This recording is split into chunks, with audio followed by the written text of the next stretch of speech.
దీపారాధనలో join అయిన మీ అందరికీ నా హృదయపూర్వక వందనాలు. అలాగే దేవునికి కూడా కృతజ్ఞతలు చెల్లించుకుంటున్నాను. ఇంత మంచి అవకాశం ఇచ్చిన దాన్ని బట్టి. అందరికీ praise Lord. Dilip brother praise Lord. మీరు ప్రేయర్ చేయండి.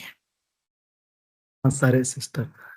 మహాపరిశుద్ధుడా, మహోన్నతుడా, గొప్ప దేవుడా, మాకు చాలిన దేవుడా, ఎల్లప్పుడూ నాయన మాకు తోడుగా ఉన్న దేవ, ఇమ్మానుయేలుగా తండ్రి, ఎల్లప్పుడూ మాకు తోడుగా ఉండి మమ్మల్ని నడిపించువాడా, పరిశుద్ధాత్మ దేవ, యేసుక్రీస్తు ప్రభువా, దేవా నీకు వందనాలు, కృతజ్ఞతలు, స్తుతులు నాయన, స్తోత్రములు చెల్లించుకుంటున్నాం ప్రభువా తండ్రి.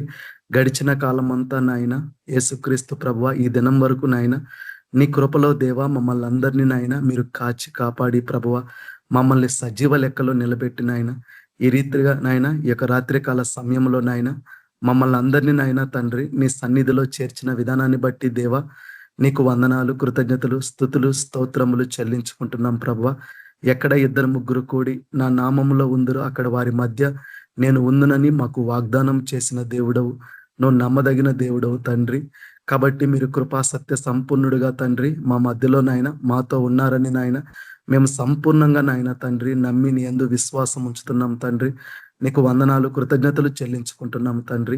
ఇదిగో నా తండ్రి జరుగుతున్న యొక్క ప్రేయర్ మీటింగ్ లో నాయన ఆది నుండి నాయన చివరి వరకు నాయన ప్రభువ మీరు మాకు తోడుగా ఉండండి, మీ ఆత్మను మాకు తోడుగా ఉంచండి ప్రభువా. నా తండ్రి ఎవరైతే ప్రియులు రావలసిన వారు ఉన్నారో తండ్రి వాళ్ళందరినీ మీరు నడిపించండి, ప్రతి ఒక్కరికి ఉన్న వారి యొక్క ఆటంకాలు తొలగించండి తండ్రి. అలాగే పాటల ద్వారా నాయన మీరు మహిమ పొందండి, వాక్యం ద్వారా ప్రభువా నాయన ఈ దినం ఏమైతే మీరు ఉద్దేశించి ప్రభువా మాతో మాట్లాడాలనుకున్నారో తండ్రి ఆ యొక్క నీ యొక్క వాక్యమును నీ స్వరమును మాకు వినిపింపజేయమని మేము ప్రార్థిస్తున్నాం తండ్రి. మేము వినగలిగిన చెవులు, గ్రహించగలిగిన మనస్సు నాయన మాకు దయచేయండి, మా మనోనేత్రాలు విప్పండి, మా హృదయాలు తెరవండి. వాక్యంలో ఉన్న సత్యాన్ని ఆ యొక్క నాయన నీ యొక్క ఉద్దేశాన్ని గ్రహించి నాయన అయ్యా నీ వాక్యానికి తగినట్టుగా నాయన మేము జీవించుటకు నాయన మాకు సహాయము దయచేయండి తండ్రి. మేము వినువారు మాత్రమై ఉంటే నాయన మమ్మల్ని మేము మోసపురుచుకున్నట్టే తండ్రి. కాబట్టి విన్న ప్రతి వాక్యానికి తగినట్టుగా నాయన మా జీవితంలో నాయన మేము లోబడి భయభక్తులు కలిగి అయ్యా నీ వాక్యానికి నాయన విధేయత చూపించి నాయన తండ్రి వాక్యానుసారముగా ప్రవర్తించుటకు, వాక్యానికి తగినట్టుగా నాయన మేము క్రియలు కనబరుచుటకు మాకు సహాయము దయచేయండి. ఎందుకంటే వీరు వినుట మట్టుకే విందురు గాని చూచుట మట్టుకే చూస్తారు గాని వీరు ఎంత మాత్రము గ్రహించరు అని నాయన నువ్వు యొక్క విత్తువాడు వాక్యం యొక్క ఉపమానంలో మీరు మాకు చెప్పినారు ప్రభువ. కాబట్టి వారి వలె మేము ఉండకుండా నాయన తండ్రి అయ్యా నీ యొక్క వాక్యాన్ని వినడమే కాదు అందులో ఉన్న ఆ యొక్క గ్రహింపును కూడా గ్రహించిన ఆయన నీ మనస్సు ఎరిగిన ఆయన నీ ప్రేమ కలిగి అయ్యా ఈ లోకంలో మీరు ఎలా అయితే జీవించారో తండ్రి అలా నాయన మేము కూడా మిమ్మల్ని పోలి నడుచుకొని మీ అడుగు జాడల్లో ఉండి తండ్రి మీలాగా మాదిరిగా ఉండి ప్రతి విషయంలో నాయన తండ్రి ప్రేమ కలిగి సత్యము చెప్పుచు అన్ని విషయములలో క్రీస్తు వలె ఉండుటకు ఎదగమన్నావు ప్రభువ. ప్రతి ఒక్కరు క్రీస్తు యొక్క స్వరూపంలోనికి మారమన్నావు తండ్రి. కాబట్టి మీ తండ్రి పరిపూర్ణుడు గనక మీరును పరిపూర్ణులై ఉండమన్నావు తండ్రి, సంపూర్ణులుగా ఉండమన్నావు తండ్రి. అవునయ్యా మాలో ఎలాంటి బలహీనతలున్నా అయ్యా నీకు ఎలాంటి ఆయాసకరమైనవి మాలో ఉన్న తండ్రి వాటన్నిటిని నాయన ఆ యొక్క నిర్జీవమైన ప్రతి క్రియలన్నిటిని విడిచి ప్రభువా నా తండ్రి నీ యొక్క ఆత్మతో నింపబడి అభిషేకించబడి ప్రతి విషయంలో నాయన నీకు నీ యొక్క ఆత్మచేత మేము నడిపించబడే వారిగా ఉండటకు సహాయం దయచేయండి. ఎందుకంటే దేవుని ఆత్మచేత నడిపించబడిన వారే దేవుని కుమారులు అన్నావు తండ్రి. కాబట్టి నా ప్రభువా తండ్రి మేముంటున్న దినములు చెడ్డ దినములు, కాబట్టి మేముంటున్న దినములు నాయన సాధ్యమైతే ఏర్పరచబడిన వారు సైతము మోసపోయే దినాలు ప్రభువ. కాబట్టి అలాంటి దినముల్లో మేము ఉంటున్నాం కాబట్టి తండ్రి మీ చిత్తం ఏందో గ్రహించి నాయన వివేకముతో జ్ఞానముతో తండ్రి మేము నడుచుకున్నట్టుకు మీరు మాకు సహాయం దయచేయమని మేము ప్రార్థిస్తూ జరుగుతున్న యొక్క ఆరాధన కూడికలోనైనా మీరు మాకు తోడుగా ఉండి ఆ రీతిగా మీరు మాతో మాట్లాడమని ప్రార్థిస్తూ ఆయన ప్రతి ఒక్కరిని ఆయన ఈ ప్రేయర్లో జాయిన్ అయిన ప్రతి ఒక్కరిని మీరు దీవించి ఆశీర్వదించమని మేము ప్రార్థిస్తూ యేసుక్రీస్తు పరిశుద్ధ నామంలో ప్రార్థించి అడిగి వేడుకుంటున్నాం తండ్రి, amen. Thank you brother. Praise lord. మన మధ్యలో పరిశుద్ధరావు బ్రదర్ పాట పాడతారు. ప్రైజ్ లార్డ్ బ్రదర్, మీరు పాట పాడండి. సమయంలో మనం పాట పాడుకొని దేవుని నామాన్ని మహిమపరుచుకునే వారు ఉంటాము. దేవుని కృప నిత్యముండును, ఆయన కృప నిత్యముండును. స్తోత్రము చేసి స్తుతించి పాడి హల్లెలూయా ఆర్భాటింతుము. స్తోత్రము చేసి స్తుతించి పాడి హల్లెలూయా ఆర్భాటింతుము. ఇరుకునందు నశింపకుండా ఇంతవరకు కాచెమమ్ము. ఇరుకునందు నశింపకుండా ఇంతవరకు కాచెమమ్ము. ఎంతో ఉత్తముడాయన ఉన్నతుడు, ఆయన కృప నిత్యముండును. ఎంతో ఉత్తముడాయన ఉన్నతుడు, ఆయన కృప నిత్యముండును. దేవుని కృప నిత్యముండును. ఆయన కృప నిత్యముండును. స్తోత్రము చేసి స్తుతించి పాడి హల్లెలూయా ఆర్భాటింతుము. స్తోత్రము చేసి స్తుతించి పాడి హల్లెలూయా ఆర్భాటింతుము. శత్రుసేనలు చుట్టుముట్టిన దావీదు భక్తుని గాచిన దేవుడు. శత్రుసేనలు చుట్టుముట్టిన దావీదు భక్తుని గాచిన దేవుడు. ముందు నడచును ఆయన బలవంతుడు, ఆయన కృప నిత్యముండును. ముందు నడచును ఆయన బలవంతుడు, ఆయన కృప నిత్యముండును. దేవుని కృప నిత్యముండును. ఆయన కృప నిత్యముండును. స్తోత్రము చేసి స్తుతించి పాడి హల్లెలూయా ఆర్భాటింతుము. స్తోత్రము చేసి స్తుతించి పాడి హల్లెలూయా ఆర్భాటింతుము. అగ్నిశోధన మనకు కలిగిన ఆదరించి విజయమిచి. అగ్నిశోధన మనకు కలిగిన ఆదరించి విజయమిచి. ఆర్భాటముతో మమ్ము నడిపించును, ఆయన కృప నిత్యముండును. ఆర్భాటముతో మమ్ము నడిపించును, ఆయన కృప నిత్యముండును. దేవుని కృప నిత్యముండును. ఆయన కృప నిత్యముండును. స్తోత్రము చేసి స్తుతించి పాడి హల్లెలూయా ఆర్భాటింతుము. స్తోత్రము చేసి స్తుతించి పాడి హల్లెలూయా ఆర్భాటింతుము. గాఢంధకార లోయలో నడచిన నా పదములకు దీపమై ఉండి. గాఢంధకార లోయలో నడచిన నా పదములకు దీపమై ఉండి. నన్ను నడుపును ఆయనే ఎల్లప్పుడు, ఆయన కృప నిత్యముండును. నన్ను నడుపును ఆయనే ఎల్లప్పుడు, ఆయన కృప నిత్యముండును. దేవుని కృప నిత్యముండును. ఆయన కృప నిత్యముండును. స్తోత్రము చేసి స్తుతించి పాడి హల్లెలూయా ఆర్భాటింతుము. స్తోత్రము చేసి స్తుతించి పాడి హల్లెలూయా ఆర్భాటింతుము. నీచులెందరో అపహసించిన నెహెమ్యకు తన ఆత్మనొసగే. నీచులెందరో అపహసించిన నెహెమ్యకు తన ఆత్మనొసగే. నిరతము మనకు ధైర్యము నీచు ఆయన కృప నిత్యముండును. నిరతము మనకు ధైర్యము నీచు ఆయన కృప నిత్యముండును. దేవుని కృప నిత్యముండును. ఆయన కృప నిత్యముండును. స్తోత్రము చేసి స్తుతించి పాడి హల్లెలూయా ఆర్భాటింతుము. స్తోత్రము చేసి స్తుతించి పాడి హల్లెలూయా ఆర్భాటింతుము. నిత్య దేవుడు సత్యవంతుడు నిత్యము మనకు జయమునిచ్చి. నిత్య దేవుడు సత్యవంతుడు నిత్యము మనకు జయమునిచ్చి. ఉత్సాహముగా మము నడిపించెను ఆయన కృప నిత్యముండును.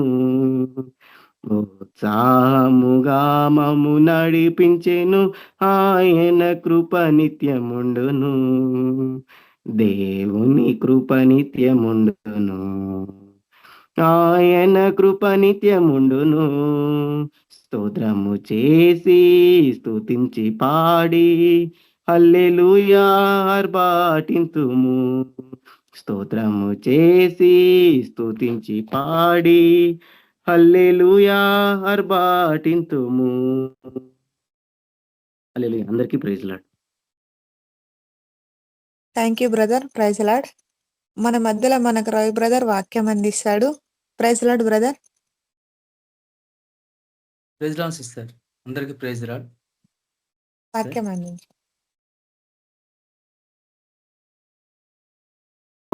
వాక్యంలోని సత్యాన్ని గ్రహించేలాగిన మా ఆత్మీయ నేతలు ఇప్పటి ప్రభావ వాక్యం ద్వారా మీరు మాతో మాట్లాడమని యేసుక్రీస్తు పరిశుద్ధ నామమున ప్రార్థిస్తున్నాం తండ్రి.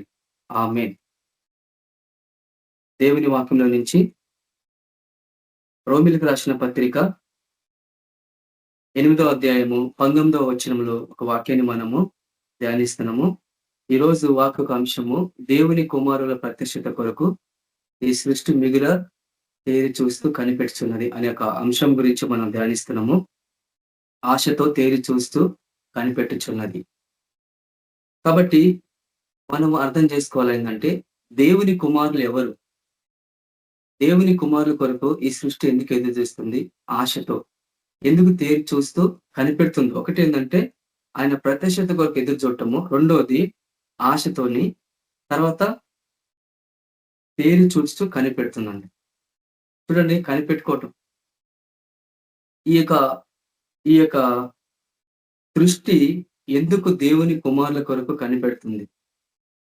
కాబట్టి మనం అర్థం చేసుకోవాలి ఏంటంటే మొట్టమొదట దేవుని కుమారులు ఎవరు అనే అంశం మనం ధ్యానించక ముందు ఆ కుమారులు ఈ యొక్క ప్రత్యక్షత, ఈ సృష్టి ఎవరి కొరకు ఎదురు చూస్తుంది అనేది ఒకసారి మనం అర్థం చేసుకున్నప్పుడు 2025 సంవత్సరాల క్రితం అంటే ఈ సృష్టి ఆరంభంలో ఏం జరిగింది అన్నప్పుడు ఒకసారి మనము చూస్తే, దేవుడు తన స్వరూపం చొప్పున, తన పోలిక చొప్పున దేవుడు నరుని నిర్మించి దేవుని స్వరూపంగా వాళ్ళు తయారు చేసి ఆయన ఆత్మను వాళ్ళకి అనుగ్రహించి ఆయన వాని నాసిక రంధ్రంలో జీవవాయువు వదిలినప్పుడు మనిషి జీవాత్మ ఆయను అని మనం చూస్తాం వాక్యం.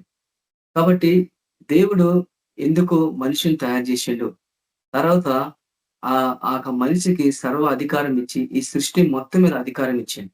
మొట్టమొదట అవ్వాదంకి ఈ అధికారం ఇచ్చిన తర్వాత అవ్వాదం ఏం చేశారంటే, దేవుడు ఈ తోట చెట్లు మధ్యలో ఉన్న ఫలములన్నీ మీరు తినొచ్చు, కానీ తోట మధ్యలో ఒక చెట్టు ఉంది, ఆ ఫలాన్ని మీరు తినకూడదని దేవుడు ఆజ్ఞ ఇచ్చింది. కాబట్టి ఎందుకు దేవుడు ఆజ్ఞ ఇచ్చినప్పుడు మనం అనుకో, చాలా మందికి ఒక ప్రశ్న ఏంటంటే, దేవుడు అన్నిటిని తినవని మనం చెప్పిండు, కానీ ఆ ఒక్క చెట్టుని కానీ చేయకపోతే, అక్కడ పెట్టకపోతే మంచిగా ఉంటుండే కదా అని చాలా మంది ఒక ఆలోచన ఉండొచ్చు. వాళ్ళకి ఆ రీతిగా అర్థం కావచ్చు.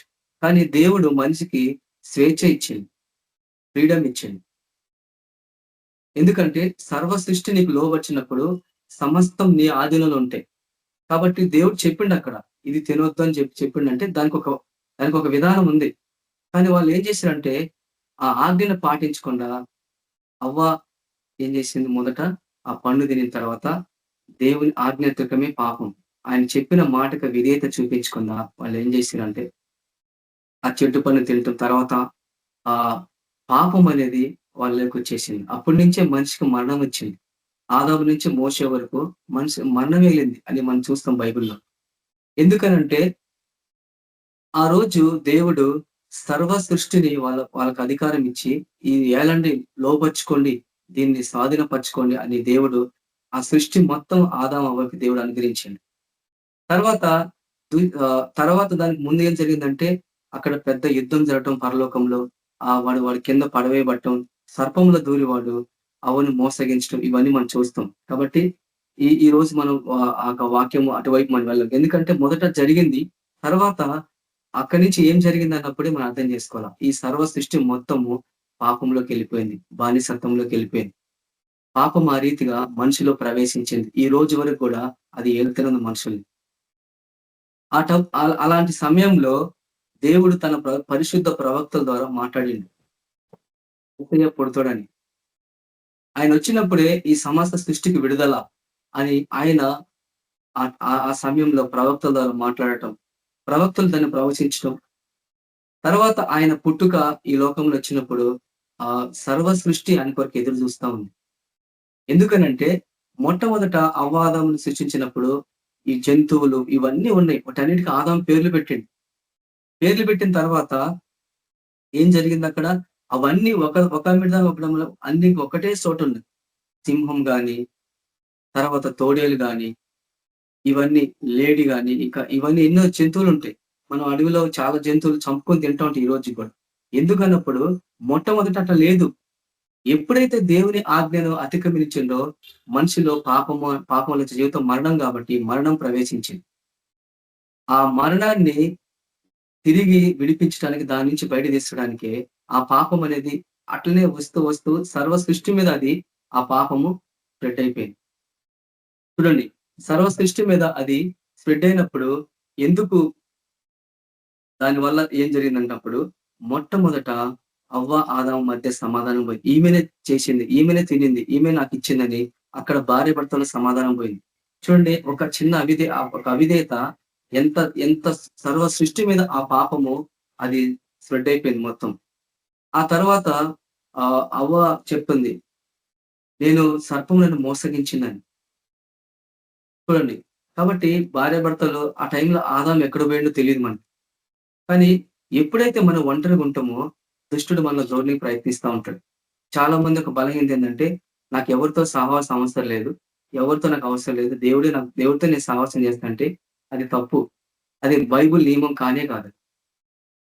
దేవుడు ఒక జతని ఒక సహవాసాన్ని ఎందుకు ఏర్పరుస్తున్నాడంటే, ఆ సహవాసం ఉన్నప్పుడు ఒంటరిగా ఉంటే వాడు మోసగిస్తాడు దుష్టుడు.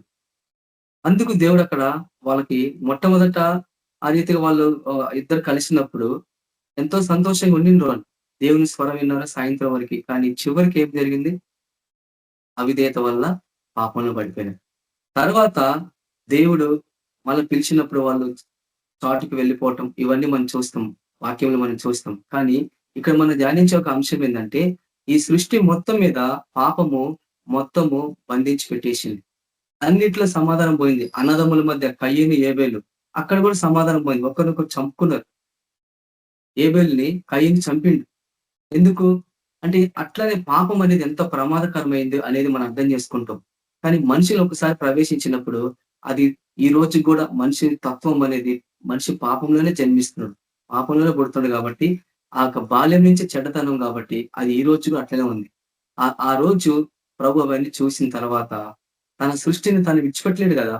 కాబట్టి ఆయనే ఈ లోకానికి వచ్చి మొట్టమొదట పాప క్షమాపణ కొరకు ఆయనే గొర్రె పిల్లలాగా ఈ లోకంకి వచ్చి తన ప్రాణాన్ని త్యాగం చేసిండు. ఆయన కుమారుణ్ణి తండ్రి ఈ సృష్టి మొత్తం సృష్టించిండు. తర్వాత తనలో అంతా ఆయన ఈ లోకంలో ఇచ్చేసిండు మనకి. అంటే ఆయన అదృశ్య దేవునిగా తయారైండు ఆయన. కానీ సర్వ సృష్టిని మన కొరకు దేవుడు ఆ రీతిగా అనుగ్రహించిండు. కానీ అక్కడ సృష్టి ఏం చేసింది, పాపంలో బానిసత్వంలో పడిపోయింది.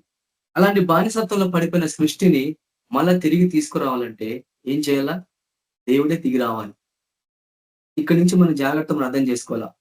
మొట్టమొదట దేవుని కుమారుడు అంటే యేసుక్రీస్తు ప్రభు ఈ లోకానికి రావాల్సొచ్చింది. కన్య గర్భంలో పుట్టి మనుషుల పాపములన్నిటికీ ఆయన విముక్తి కలిగించింది.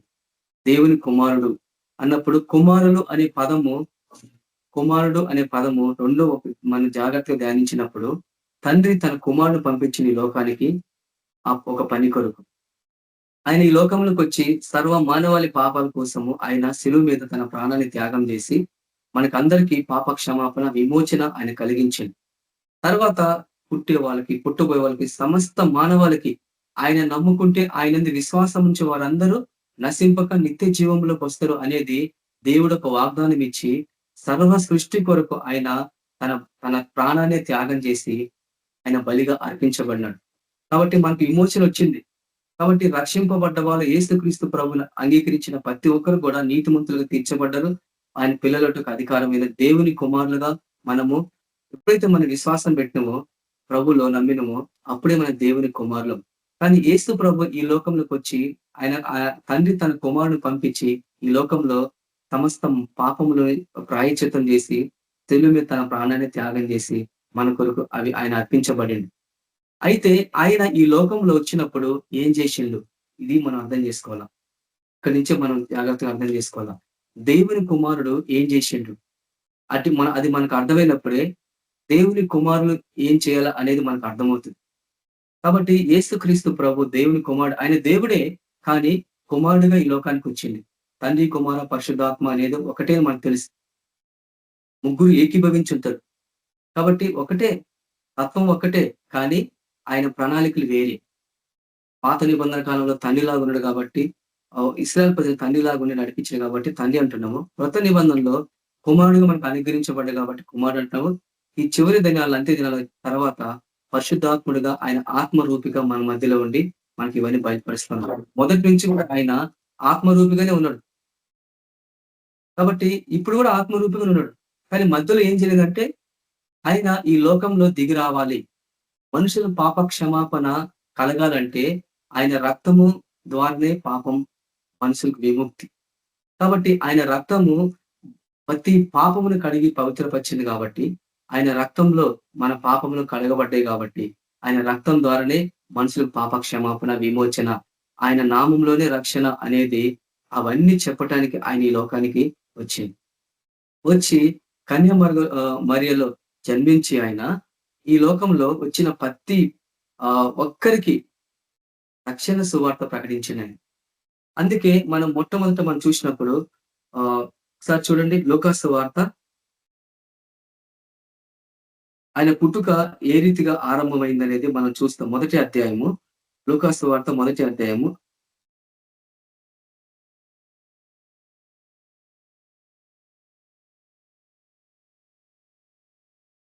78వ వచనం చూడండి.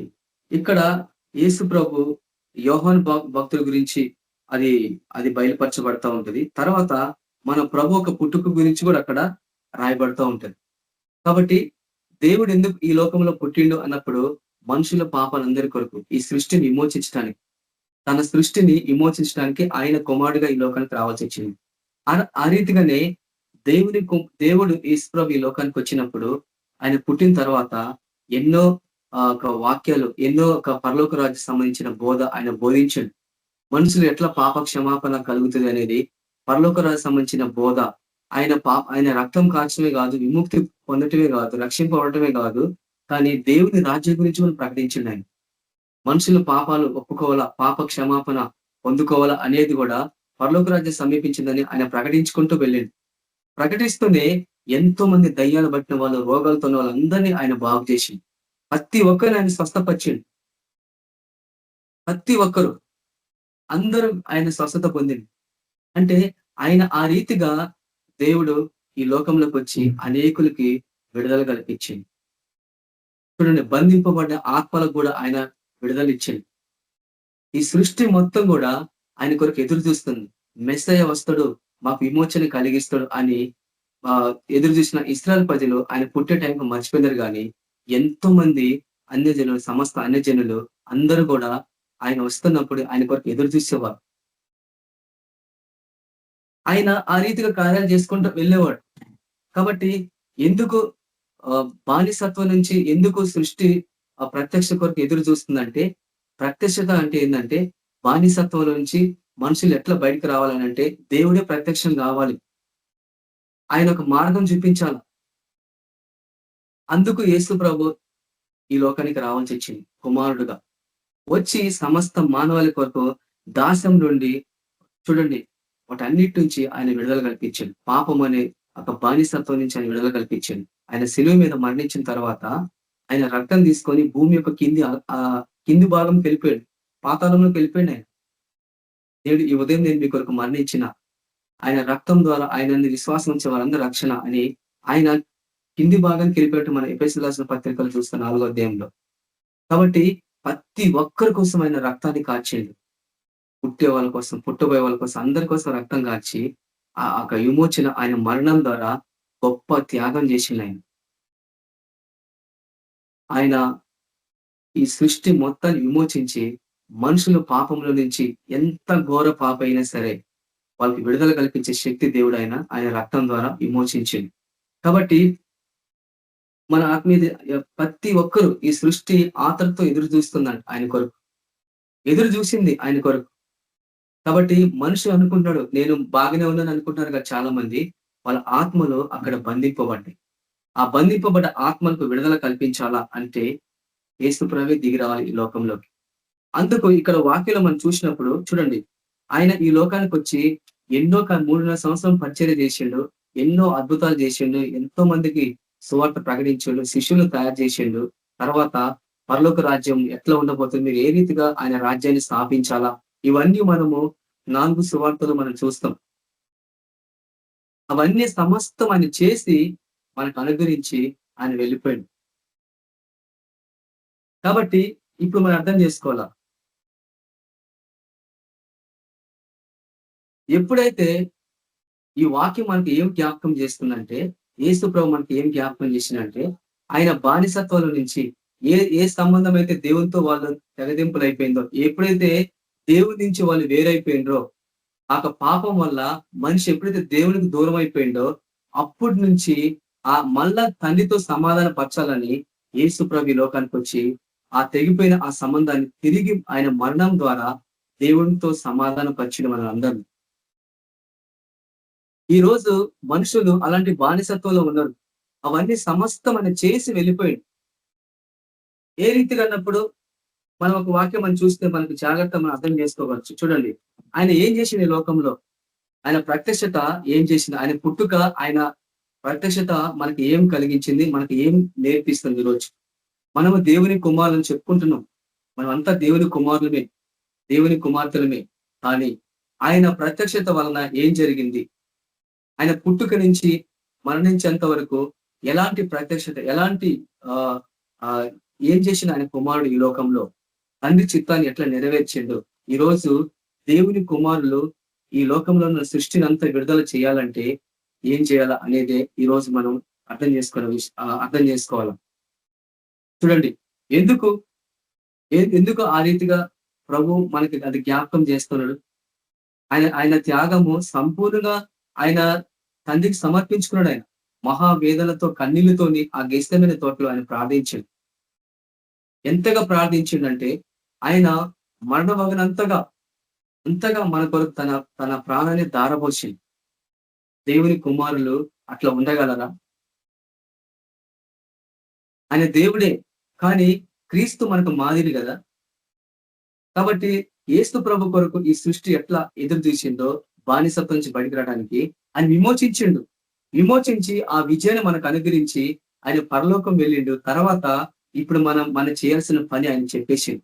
ఇప్పుడు మీరు వెళ్ళి సమస్త జనుల శిష్యులు చేయండి, అనేకులకి సువార్త ప్రకటించండి, సర్వలోకానికి వెళ్ళండి, సర్వ సృష్టికి సువార్త ప్రకటించమన్నాడు.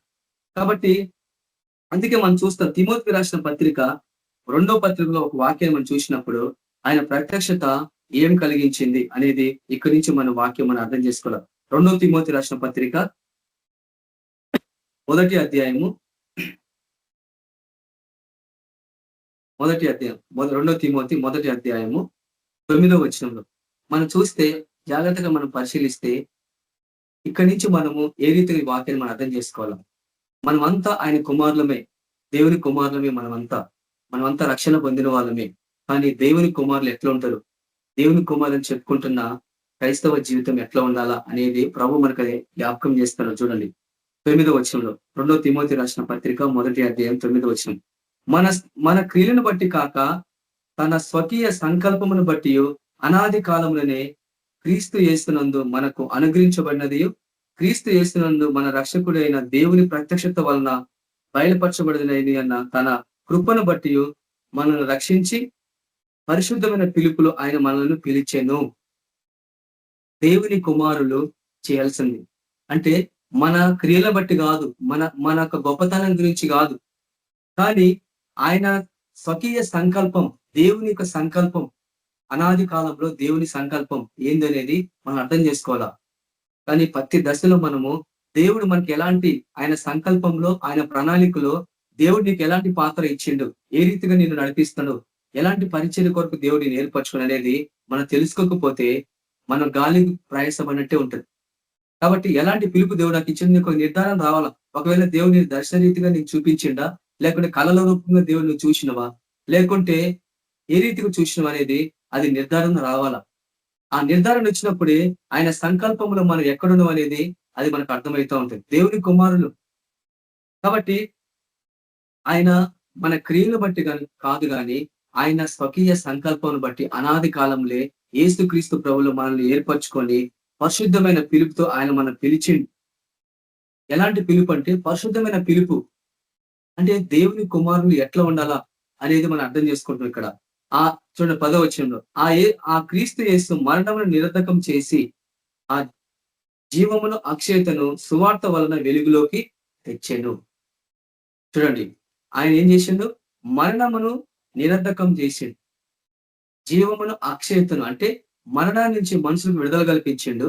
తర్వాత జీవం అంటే ఆ మరణం నుంచి జీవంలోకి వచ్చింది. జీవించే వాళ్ళు యుగ యుగములు, అక్షయత అంటే యుగ యుగములు జీవించేవాళ్ళు, అంటే అమరత్వం కలిగిన వాళ్ళు, మన తండ్రి అమరత్వం కలిగిన వాళ్ళు.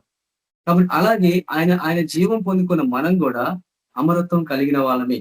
అంటే మనకు మరణం లేదు అనేది ఇక్కడ వాక్యము జ్ఞాపకం చేస్తుందంట. ఎట్లా అన్నప్పుడు సువార్త వలన వెలుగులోకి తీసుకొని వచ్చినాను అక్కడ. అంటే ఇప్పుడు మీరు అర్థం చేసుకోవాలా, సువార్త అనేది ఎంత ప్రాముఖ్యమైంది అనేది ఇక్కడ మనం అర్థం చేసుకుంటున్నాం. ఇవన్నీ కూడా సువార్త ద్వారానే అది బయలుపరచబడాల. యేసు ప్రభు చేసింది అదే. ఆయన త్యాగము, ఆయన ఈ లోకానికి వచ్చింది సువార్త ప్రకటించిండు. ఆయన అనేకుల్ని తరబిదు చేసిండు, అనేకులకు పరలోక రాజ్యం గురించి చెప్పిండు, మారు మనసుకు సంబంధించిన చెప్పిండు. తర్వాత బాప్తిసంలోకి నడిపించిన అనేకుల్ని, చివరికి సమస్తమైన రోగాల నుంచి మనుషులు విడుదల కల్పించింది సువార్త చేస్తూ. కాబట్టి ఇది చాలా కష్టతరమైంది, చాలా బహు దుఃఖకరమైంది. ఏంటంటే ఈ రోజు క్రైస్తవ జీవితం ఎట్లుందన్నప్పుడు చూడండి, బైబిల్ ప్రిన్సిపల్ ఏ రీతిగా ఉందో, బైబిల్ ఏ రీతికి చెప్తుందో అదే రీతిగా మనం ఫాలో కావాలి. ఏ రీతిగా అంటే మొట్టమొదట నువ్వు మారు మనసు పొందాలా, తర్వాత రక్షణ పొందాలి, బాప్తిస్మం తీసుకోవాలి, పరిశుద్ధాత్మ అభిషేకం పొందాలి, తర్వాత దేవుని పరిచర్యలో పోవాలి. ఇది బైబిల్ పెట్టిన నియమం. ఎవరైనా కాదనగలరా? ఈ రీతిగా ఆయన అభిషేకముతో నడిపింపబడితే గాని ఈ లోకంలో ఉన్న బానిసత్వం నుంచి ఈ సృష్టిని విడిపించలేవు. యేసు ప్రభు ఆయనే దేవుడు, ఆయనే అభిషేక్తుడు, అభిషేకించేవాడు ఆయననే అభిషేకం పొందుకున్నాడు. పరిశుధాత్మ వచ్చింది, ఆయన మీద దిగొచ్చింది పావురం వల్లే. తర్వాత ఆయన ఆత్మతోను బలముతోను ఆయన ఏం చేసిండు, పరిచర్లకు వెళ్ళినట్టు చూస్తాం మనం లూకాసు వార్త 4వ అధ్యాయంలో. అప్పుడు సమాజ మందిరంలోకి పోయి వాక్యం ప్రకటిస్తుంటే, దేవుని ఆత్మ నా మీద ఉంది, బీదలకు సువార్త ప్రకటిస్తూ ఆయన నన్ను అభిషేకించానని ఆ లేఖనము ఆయన చదివినట్టు నేడు మీ వినికులు ఈ లేఖనం నెరవేరింది అని ఆయన చెప్పిండు అక్కడ ఆ శాస్త్రుల పరిచర్ల మధ్యలో. కాబట్టి ఈ సృష్టికి విమోచన నువ్వు ఇవ్వాలా అంటే దేవుని అభిషేకం నీకు ఎంతో అవసరం. బైబిల్ విధానం అంతే, ఎవరు కూడా దాన్ని కాదనలేదు. ఎందుకంటే ఆయన విమోచించిండంటే అంత ఈజీ కాదు. మనుషులు సమస్త పాపాన్ని ఆ శిలువ మీద భరించిండంటే అంత ఈజీ కాదు. ఆయన ఆయన ఆయన వెళ్ళిన మార్గం ఎలాంటిది? ఆయన ఏ రీతిగా వెళ్ళిండు?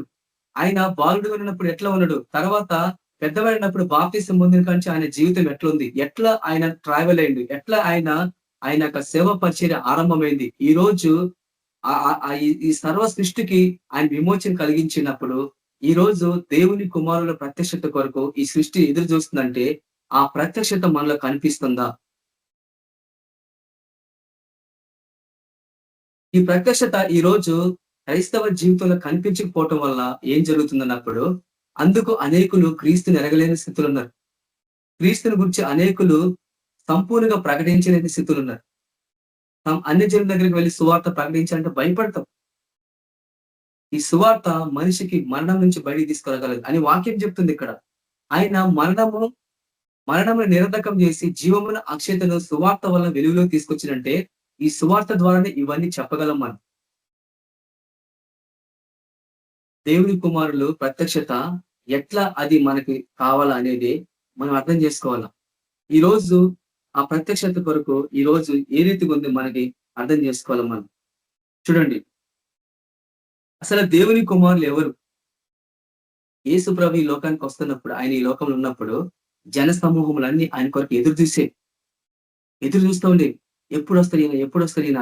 ఎందుకంటే ఎంతో మంది రోగాలతో ఉన్న వాళ్ళు ఆయన బోధ వినటానికి, ఆయన చూడటానికి వచ్చే వాళ్ళు కొంతమంది అయితే, ఆయన వాక్యాన్ని వినేవాళ్ళు కొంతమంది అయితే, రోగాల నుంచి విడుదల పొందాలా, సమస్య నుంచి విడుదల పొందాలని కొంతమంది అయితే, మా ఇంటికి ఆహ్వానించాలని కొంతమంది, ప్రతి ఒక్కరూ ఆయన కొరకు ఎదురు చూస్తున్నారంట. ఇప్పుడు మనం అర్థం చేసుకోవాలా, ఆత్మీయ దశలో అర్థం చేసుకోవాలా. ఒక సేవకుడు ఆ రీతిగా పరిచయం చేసుకుంటూ పోతా ఉంటే క్రీస్తుకు మాదిరిగా, అనేకులు ఆ సేవకుడి గురించి ఎదురు చూస్తే ఆ దినాల్లో మనం ఉన్నామా? ఎందుకు ఆయన కొరకు అంతగా ఎదురు చూసింది? ఊర్లు ఎందుకు కదిలొచ్చినాయి? గ్రామాలు ఎందుకు కదిలొచ్చినాయి? ఏముంది ఆయనలో? ఆయన దేవుని ప్రత్యక్షత కనిపించింది.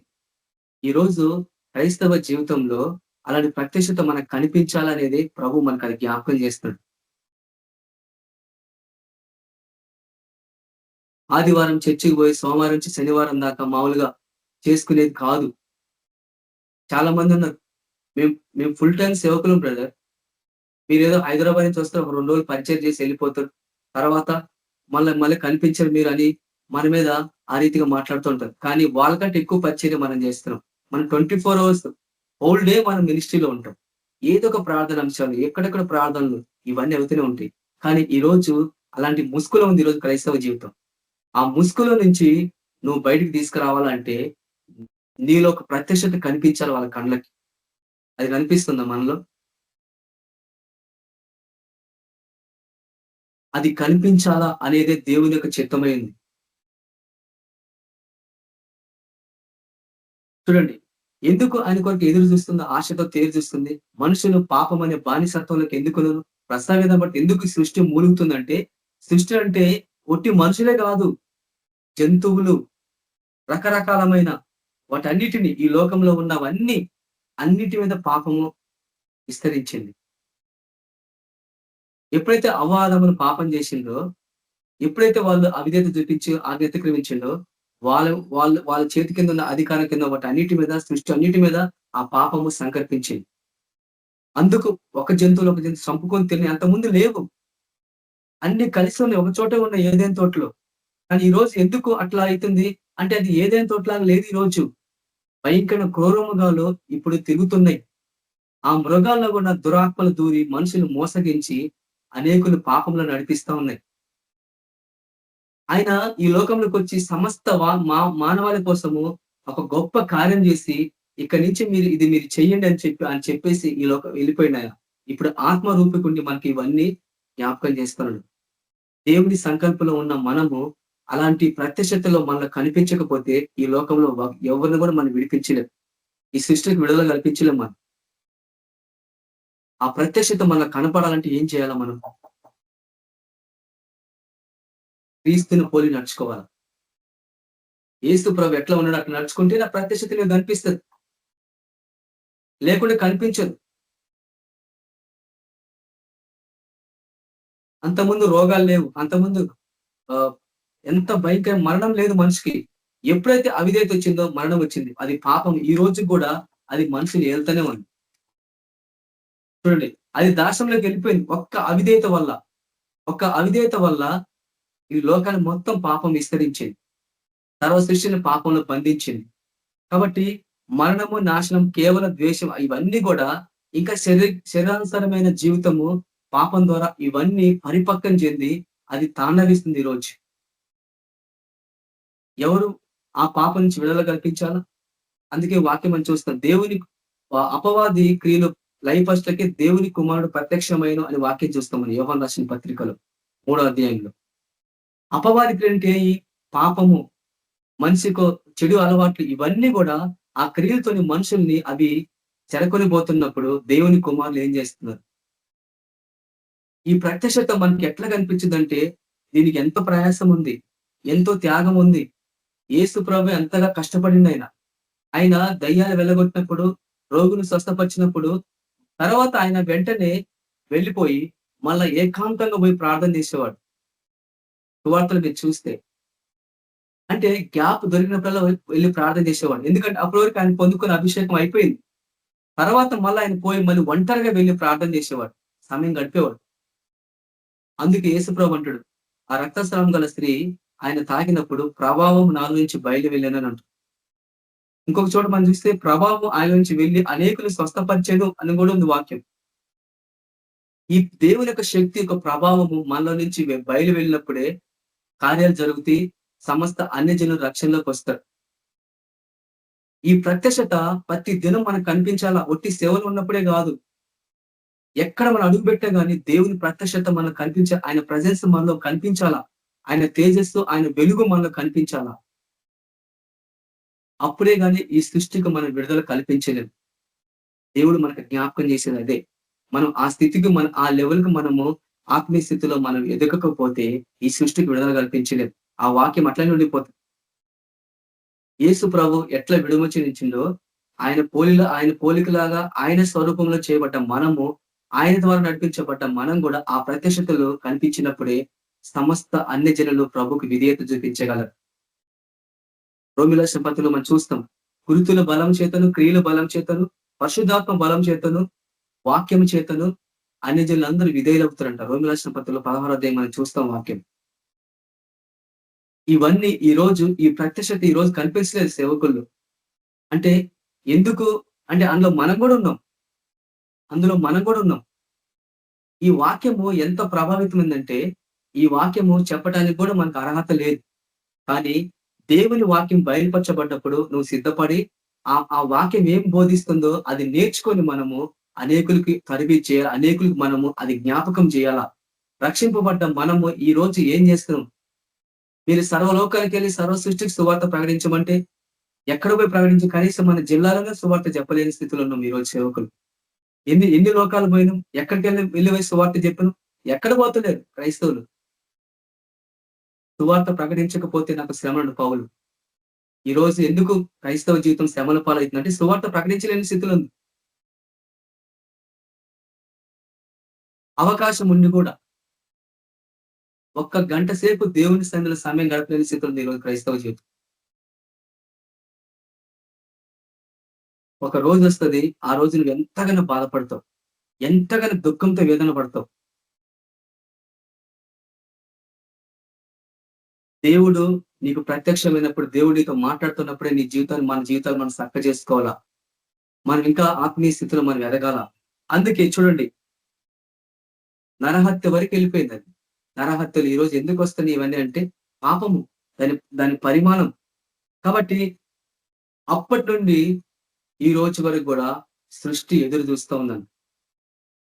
సృష్టి ఎదురు చూస్తుంది ఈ రోజు ఎవరు మమ్మల్ని విడిపిస్తారా అని, ఎవరు మమ్మల్ని బాగు చేస్తారా అని. అది దాస్యంలోకి వెళ్ళిపోయింది, అది పాపంలోకి వెళ్ళిపోయింది. దాని నుంచి విడుదల కల్పించాలంటే దేవుని కుమారుల ప్రత్యక్షత ఈ సృష్టిలో కనిపించాలా.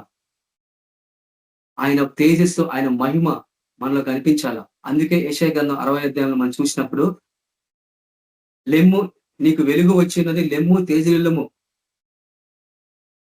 నీకు వెలుగు ఇచ్చినది, లెమ్ము తేజరిల్లము, యెహోవా మహిమ నీ మీద ఉదయించే వాక్యం చూస్తాం మనం. అంటే దేవునికి మహిమ మనలో కనిపించాలి. అంటే ఏ రీతిగా మనము మన ప్రార్థన జీవితం ఆరంభం కావాలి. మొన్న మినిస్ట్రీలో ఒక విషయం జరిగింది. ఒక అమ్మాయికి 12 దయ్యాలు పట్టినాయి. చూడండి, అక్కడ ఉన్న పాస్టర్ ఉన్నాడు. అక్కడ ఆయన పాస్టర్ ఉన్నాడు, మమ్మల్ని పిలిచిన ఆయన. శనివారం సాయంత్రం వాళ్ళ చర్చికి తీసుకొచ్చిండు. అందులో 12 దయ్యాలని, అది భయంకరమైన చేతబడి మంత్రాలు చేసిండు అమ్మాయికి ఎవరు. కానీ ఎంత టైం పడిందో, గొప్ప యుద్ధమే జరిగింది అక్కడ. అది నేను వెళ్ళకంటుంది, కానీ అది అది అది వెళ్ళగొట్టిందాక విడిచిపెట్టలే. అందరూ ప్రార్థన చేశారు. కొన్ని ఆత్మీయమైన విషయాలు అన్నదారు అక్కడ బయలుపరచబడి, అంటే వాటి మీద ఎట్లా అధికారం పొందుకోవాలా, ఏ రీతిగా ఉండాలా అనేది అక్కడ అందరూ ప్రార్థన ద్వారా దేవుడు అక్కడ కార్యం చేసి. చూడండి, అన్య జనులు అక్కడ దేవుడు దయ్యాల నుంచి విడుదల పొందినారు. తర్వాత వాళ్ళ ఫ్యామిలీ 6 మంది రక్షణ పొందింది. ప్రభు ఆ చర్చికి వచ్చిన తెల్లారి పొద్దున చర్చికి వచ్చింది వాళ్ళు. ప్రభుని స్వీకరించిందా లేదా? దేవుని ప్రత్యక్షత ఆ రీతిగా కనిపించాలి. అంటే మేమేదో గొప్ప పని చేసామని చెప్తలేను. ఈ సృష్టి మొత్తము మన కొరకు ఎదురు చూస్తుందంట. యేసు ప్రభు ఏ రీతిగా ఆయన లోకానికి వచ్చినప్పుడు ఎంతమంది అయితే ఆయన కొరకు ఎదురు చూసినారు, ఎంతమందిని ఆయన బాగు చేసిన రోగాలతో ఉన్న వాళ్ళందరినీ. ఈ రోజు కూడా రోగాలు లేవా? ఈ రోజు ఎంతో మంది చనిపోయే వాళ్ళు లేరా? రోగాలతోని, ఆత్మహత్యలతో ఎంత భయంకరమైన స్థితిలో ఉన్నారే. వాళ్ళందరికీ ఎవరు విడుదల కల్పించాలంటే దేవుని అభిషేకం పొందుకున్న మనము సైలెంట్ గా ఉంటే ఏ రీతిగా సేవ చేయమని, సేవపరిచయం చేయమని ఎవరు నీకు చెప్పాల్సిన అవసరం లేదు కదా. మనకి వాక్యం చెప్తుంది, సువార్త ప్రకటించకపోతే నాకు శ్రమ అని. కాబట్టి దేవుని ఆత్మతో మనము నడిపింపబడాలా. పరిశుద్ధాత్మ నడిపింపు మనకి ఎంతో అవసరం. ఎందుకనంటే భయంకరమైన చీకటి కాలం, చీకటి శక్తులు మనుషులు పట్టి పీడిస్తున్నాయి. వాళ్ళకి విమోచనించాలంటే ఆ ప్రత్యక్షత మనకు కనిపించాలా. సువార్త ద్వారా వాళ్ళకి చెప్పాలా, మనం ఏ రీతిగా చెప్పాలా, అప్పుడే వాళ్ళకి విడుదల. చూడండి, ఆ దయ్యాల నుంచి, భయంకరమైన దయ్యాల నుంచి ఆ అమ్మాయి విడుదల పొందింది. దేవుడు కార్యం చేసింది అక్కడ. అంటే ఆ ఆత్మకు విడుదల వచ్చిందా లేదా? దేవుని కుమారుల వల్ల ఆ సృష్టి అంటే మనం అందరం విమోచన వచ్చిందా లేదా? యేసు ప్రభు సేనాదయం పట్టిన వాడు ఆయనను విడిపించినప్పుడు ఆ సేనాదయం పట్టిన వాడు పోయి 10 గ్రామాల్లో పోయి సువార్త చెప్పిండు, యేసు ప్రభువును బాగు చేసిందని. ఎక్కపోలి అంటే 10 పట్టణాల్లో వాడు పోయి ప్రకటించాడు. అదే సమాధంలో ఉన్నవాడు ఈడే కదా అని చెప్పినప్పుడు వాడు పోయి సువార్త చెప్తే, యేసు ప్రభు గురించి చెప్తే ఆయన చేసిన కార్యము ఆ ఊర్లు మొత్తం ఊర్లే కదిలిచ్చి, అందులోనే ఉన్న రక్తస్రావం కలిసి అక్కడే యాయేరు ఆ ఊరు సంబంధించిన వాళ్ళు, ఆ ప్రాంతానికి సంబంధించిన వాళ్ళే అప్పుడు యేసు ప్రభు వెంబడించినారు. ఎవరో చెప్తే విని, ఆమె యేసుని గురించి వినిందంటే ఎవరో చెప్పుండాలా. ఈ రోజు యేసుని గురించి ఎవరు విన్నారు? ఎవరు వినలేదు. ఎవరు చెప్పాలా? నువ్వు నేనే చెప్పాలా. వెళ్ళాలా మనం, ఒక స్థలం నుంచి ఒక స్థలానికి మనం వెళ్ళాలా. నాకు ఒక విషయం నాకు బాగా నాకు అర్థమవుతా ఉంటుంది, జ్ఞాపకం చేయబడుతుంది. ఏంటంటే ఏబిపిఎంలో ఉన్న బ్రదర్స్ సిస్టర్స్ ఎవరైతే బయటకు వెళ్ళి పరిచర్యలు ఆరంభిస్తారో వాళ్ళ పరిచర్యలు విశేషమైన అద్భుతాలు జరుగుతాయి. ఎంతమంది రక్షణలోకి వస్తారు, కొన్ని కార్యాలు జరుగుతాయి. ఎందుకంటే అన్ని గిఫ్ట్స్ ఉన్నాయి. ఏం లాభం గిఫ్ట్స్ ఉండి? మూలపడేసింది తప్ప వాటి వల్ల ఏ ఉపయోగం లేదు. వాడుకోవాలి కదా. యేసుప్రభు అంటాడు, ఈ దొడ్డివి కాని గొర్రెలు ఇంకా వేరే గొర్రెలు ఉన్నాయి అంటాడు యేసుప్రభు. ఇంకా వేరే గొర్రెలు ఉన్నాయి. కానీ క్రైస్తవ జీవితం ఈ రోజు ఏంటంటే అక్కడే ఉండిపోతుంది. అక్కడే వర్షిప్ చేసుకోవాలి, అక్కడే ఆరాధన చేసుకోవాలి, అక్కడే ఉండిపోవాలి. కానీ వేరే ఒక మంది ఉంది కదా, వేరే గొర్రెలోనే కదా, మరి ఆ గొర్రెలు ఎవరు తీసుకురావాలా? ఈ దొడ్డిలో ఎప్పుడు తీసుకొని రావాలా? నాకు బయట ఒక మంది ఉంది, లోపల ఒక మంది ఉంది అన్నాడు. ఎంతసేపు లోపల మంది గురించి ప్రయాసపడుతుంటే గానీ ఎప్పుడైనా బయటకు వెళ్ళి బయట పరిస్థితులు ఎట్టుంది ఎప్పుడైనా గమనించిందా? లేదు. ఈ రోజు అట్లా ఉందన్నట్టు. అనిలు పోయి సువార్త చెప్పమంటే భయపడతారు, కొడతారు బ్రదర్ వాళ్ళు. వాళ్ళకి మనకి ఇంకా టైం రాలేదు బ్రదర్ అని చెప్తారు కొంతమంది. ఇంకెప్పుడు వస్తుంది టైం? టైం అంతా అయిపోతుంది. మనం అనుకుంటాం మన టైం చాలా ఉంది అనుకుంటాం, కానీ వాడు విజృంభించి పనిచేస్తే వాడికి అర్థమైపోయింది దుష్టుడికి. సమయం కొద్దిగా ఉంది, దేవుడిని ఖచ్చితంగా శాశ్వతంగా నరకంలో పడేస్తాడు అని చెప్పి వాడు భయంతో ఎంతమంది ఉన్నట్టు అంతమందిని నరకాన్ని తీసుకోవడానికి వాడు ఎంత వేగంగా పనిచేస్తాడు. కానీ మనకి సమయం లేదు, మనకి టైం లేదు. నువ్వు దేవుని కుమారుడు బయట ఏం లాభం, ఏం లాభం చెప్పండి. ఈ వాక్యం మనల్ని హెచ్చరిస్తలేదా? ఈ ప్రత్యక్షత కొరకు ఈ సృష్టి ఎదురు చూస్తుంటే ఎక్కడుంది మన ప్రత్యక్షత చెప్పండి. అంటే మన నుంచిగా మాట్లాడతలేదు, అంటే దేవుని కుమారులు అన్న వాళ్ళ గురించి మాట్లాడతా. అది నువ్వు కావచ్చు, నేను కూడా కావచ్చు. ఒకరి గురించి, ఒక వ్యక్తి గురించి చెప్పబడే వాక్యం కాదు ఇది. దేవుని కుమారులు ఉన్నప్పుడు మనమే కాదు, ఏబిపిఎం గ్రూపే కాదు, ఈ లోకంలో చాలా మంది ఉన్నారు దేవుని కుమారులు. రక్షింపబడ్డ వాళ్ళంతా దేవుని కుమారులే. చాలా మంది మా గురించే చెప్తారు అనుకుంటారు, కానీ ఈ వాక్యం మీ గురించి కాదు. ఈ వాక్యాలు ప్రపంచం అంతా వెళ్తున్నాయి. ప్రతి ఒక్కరు స్పందించి వాళ్ళు తరబిది పొంది వాళ్ళు విని వాళ్ళంతగా బలపడి సేవలు వెళ్తున్నారు. కానీ విన్న మనం కూడా అక్కడే ఉండిపోతున్నాం. ఒక గ్రూప్ లాగా తయారయ్యి కొన్ని ప్రాంతాలు ఐడెంటిఫై చేసి పోయి సువార్త ప్రకటించవచ్చు. కనీసం నెలకు ఒకసారి అయినా, సెకండ్ సాటర్డే సండే రోజు 2 రోజులు పెట్టుకొని ఆ రోజు నెలకు ఒకసారి పోయి ఉద్యోగాలు చేసేవాళ్ళు కానీ ఎవరన్నా ఉన్న వాళ్ళు కానీ మిగతా రోజులు మీ వేరే చోట పరిచయం చేయొచ్చు. అలాంటి కొన్ని ప్రాంతాల్లో పాస్టర్స్ ద్వారా పరిచయం చేసుకొని వాళ్ళ ద్వారా పోయి సువార్త ప్రకటించవచ్చు. ఒక టీం లాగా తయారై, కాకపోతే కొంత డబ్బుతో కూడింది, కొంచెం ప్రయాసము, టైం పెట్టాలా, కొంత త్యాగం చేసుకోవాలా, సమయాన్ని త్యాగం చేసుకోవాలా, డబ్బుని త్యాగం చేసుకోవాలా, అన్ని త్యాగం చేసుకోవాలి, అన్ని కోరికలు కూడా త్యాగం చేసుకోవాలి. ఆయన త్యాగం చేసుకోండి కాబట్టి మనకు రక్షణ వచ్చింది. సమస్తాన్ని మన కొరకు తన ప్రాణాన్ని దారబోసిండు యేసు ప్రభు మన కొరకు. ఆయన నుంచి మనం ఎన్నో మేలు పొందుకున్నాం, అన్ని పొందుకున్నాం. కానీ ఏ రోజైనా ఆయనకి ఏమైనా ఇవ్వగలుగుతున్నాం? మనం ఏమి ఇవ్వగలం చెప్పండి మనకు? ఆయనకి ఏమిచ్చి కూడా ఆయన రుణం తీర్చుకోలేదు. ఆయన అడిగేది ఒక్కటే, నశించిపోతున్న ఆత్మల కొరకు రక్షించండి. మనుషు కుమారుడు అందుకే వచ్చిండు, క్రయధనంగా విమోచన, క్రయధనంగా తన ప్రాణం ఇష్టకొచ్చిండు. ఆయన పరిచర్య చేయడానికి వచ్చిండు. ఆయన పరిచర్య చేపించుకోనికి రాలేదు. మనం పరిచర్య చేసే వాళ్ళలాగా ఉండాలా, అనేక ఆత్మలను విమోచన కలిగించే వాళ్ళలాగా ఉండాలా. ఆయన రాకడ దినాల్లో మనం ఉంటున్నాం. ఆయన రాకడ దినాలు ఉన్నప్పుడు ఏ రీతిగా మనము ఆయన కొరకు జీవించాలా? ఇలాంటి చూడండి, ఆయన రక్షణ ఆయన మరణాన్ని రద్దు చేయగలడు. నశించిన ఆత్మలకు జీవం, అక్షయత, అటన్నిటిని ఆయన సువార్త ద్వారా బయట తీసుకొచ్చి ఆ సువార్తని అపోస్తులు స్వీకరించి ఇప్పుడు మీరు వెళ్ళండి.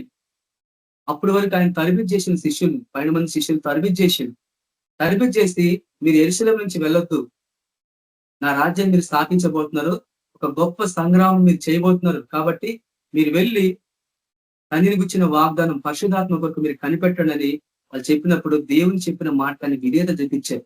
ఈ రోజు సేవకులు విధేయత ఉండదు. అక్కడ జరిగిన ఇన్సిడెంట్ లో చాలా మంది భయం వేసింది. ఆ దయ్యం ఎంత భయంకరంగా మాట్లాడుతుందంటే, నేను పోను అని చెప్పి పెద్దగా ఇంగ్లీష్ అన్ని లాంగ్వేజెస్ మాట్లాడుతుంది దురాత్మ. అది అక్కడున్న సేవకులకు ఏమనిపించింది? ఆల్రెడీ ఇంటికి వెళ్ళిపోయి తలుపేసుకొని ఇంటికి పోయా పాస్టర్, ఎవరైతే మమ్మల్ని పిలిచిన వాళ్ళు. చివరి టైంకి వచ్చిండే ఆయన. చూడండి, అలాంటి వాళ్ళు నీ దగ్గరికి వస్తే ఆ దయ్యాన్ని వెళ్ళకపోతే వాళ్ళ రక్షణ పొందే వాళ్ళ. ఒకవేళ అలాంటి పరిచయలు ఎక్కడ నువ్వు ఒంటరిగా నీ సేవకు వెళ్తావు, ఏదైనా ప్రాంతానికి వెళ్తావు, దయ్యాలు బట్టి వాళ్ళు నీ దగ్గర తీసుకొస్తారు. అప్పుడు నీ పరిస్థితి ఏముంటది? ఇవన్నీ బైబిల్లో ఉన్నాయి. ఇవన్నీ ఒక సేవకుడికి జీవితం ఆరంభం ఏం తెలుసా? యేసు ప్రభు ఎట్లా పరిచర్య చేసినా అట్లా చేయాల. ఆ రీతికి చేస్తే గాని ఈ సృష్టికి విడుదల రాదు. ఆయన ఆ రీతికి చేసిండు, తన జీవితాన్ని త్యాగం చేసిండు మన కొరకు.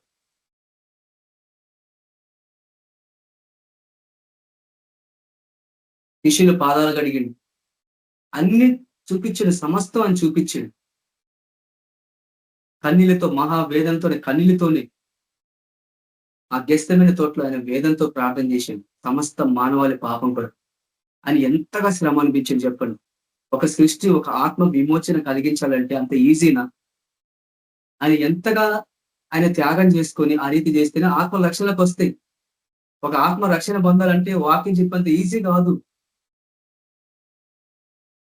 వాక్యం చెప్పే వాళ్ళు 10,000 మంది ఉండొచ్చు, తండ్రులు అనేకులు లేరన్నాడు పౌలు. ఉపదేశకులు 10,000 మంది ఉన్నా కానీ తండ్రులు అనేకులు లేరు అంటాడు. ఎందుకు జ్ఞాపకం చేసినది? వాక్యం చెప్పబడ్డ చాలా మంది ఎన్నో ప్రాంతాల్లో, కానీ తండ్రి స్థానము ఆత్మీయ స్థితిలో తండ్రి స్థానం అంటే, తండ్రి అంటే ఎవరు? పిల్లలకు అనేవాడు తండ్రి. అనేక జీవితాలలో క్రీస్తును మనం ప్రసవించాలి. అదే కదా ఆయన ప్రత్యక్షత. మరణాన్ని నిరర్ధకం చేసి జీవంలోకి నడిపించాలి. దేవుని ఆయన బిడ్డల కొరకు ఈ సృష్టి ఎదురు చూస్తుంటాము. ఆయన కుమారులు వస్తారు మమ్మల్ని ఎదురు చూస్తారని చూస్తారు, కానీ ఆయన కుమారులను చెప్పుకున్న వాళ్ళు ఆ ఎదురు చూసి వాళ్ళ ఆత్మలు క్షీణించి చివరికి నరకానికి వెళ్ళిపోతారు. దుష్టుడు వాడు భయంకరంగా హింసిస్తున్నాడు. ఇస్రాయల్ ప్రజలని 400 సంవత్సరాల బానిసత్వంలో భయంకరమైన చిత్ర హింసలు పెడుతున్నప్పుడు అప్పుడు ఏం జరిగింది? మోషే అప్పుడు సిద్ధంగా లేడు. మోషే వల్ల కొంత ఆలస్యం అయిపోయింది. ఆయన సిద్ధపడేంత వరకు మోషేని పంపించిన దేవుడు. తర్వాత ఆయన నాకు ఏం తెలియదు అన్నట్టుగా భయం చేస్తాడు, గొర్రెలు కాసుకుంటాడు. అక్కడ ఐగుప్తుని చనిపొచ్చిండు. తర్వాత గొర్రెలు కాసుకుని నాకు అవసరమే, నాకు సంబంధం లేదన్నాడు. ఈరోజు అలాంటి సేవకులు లేదా?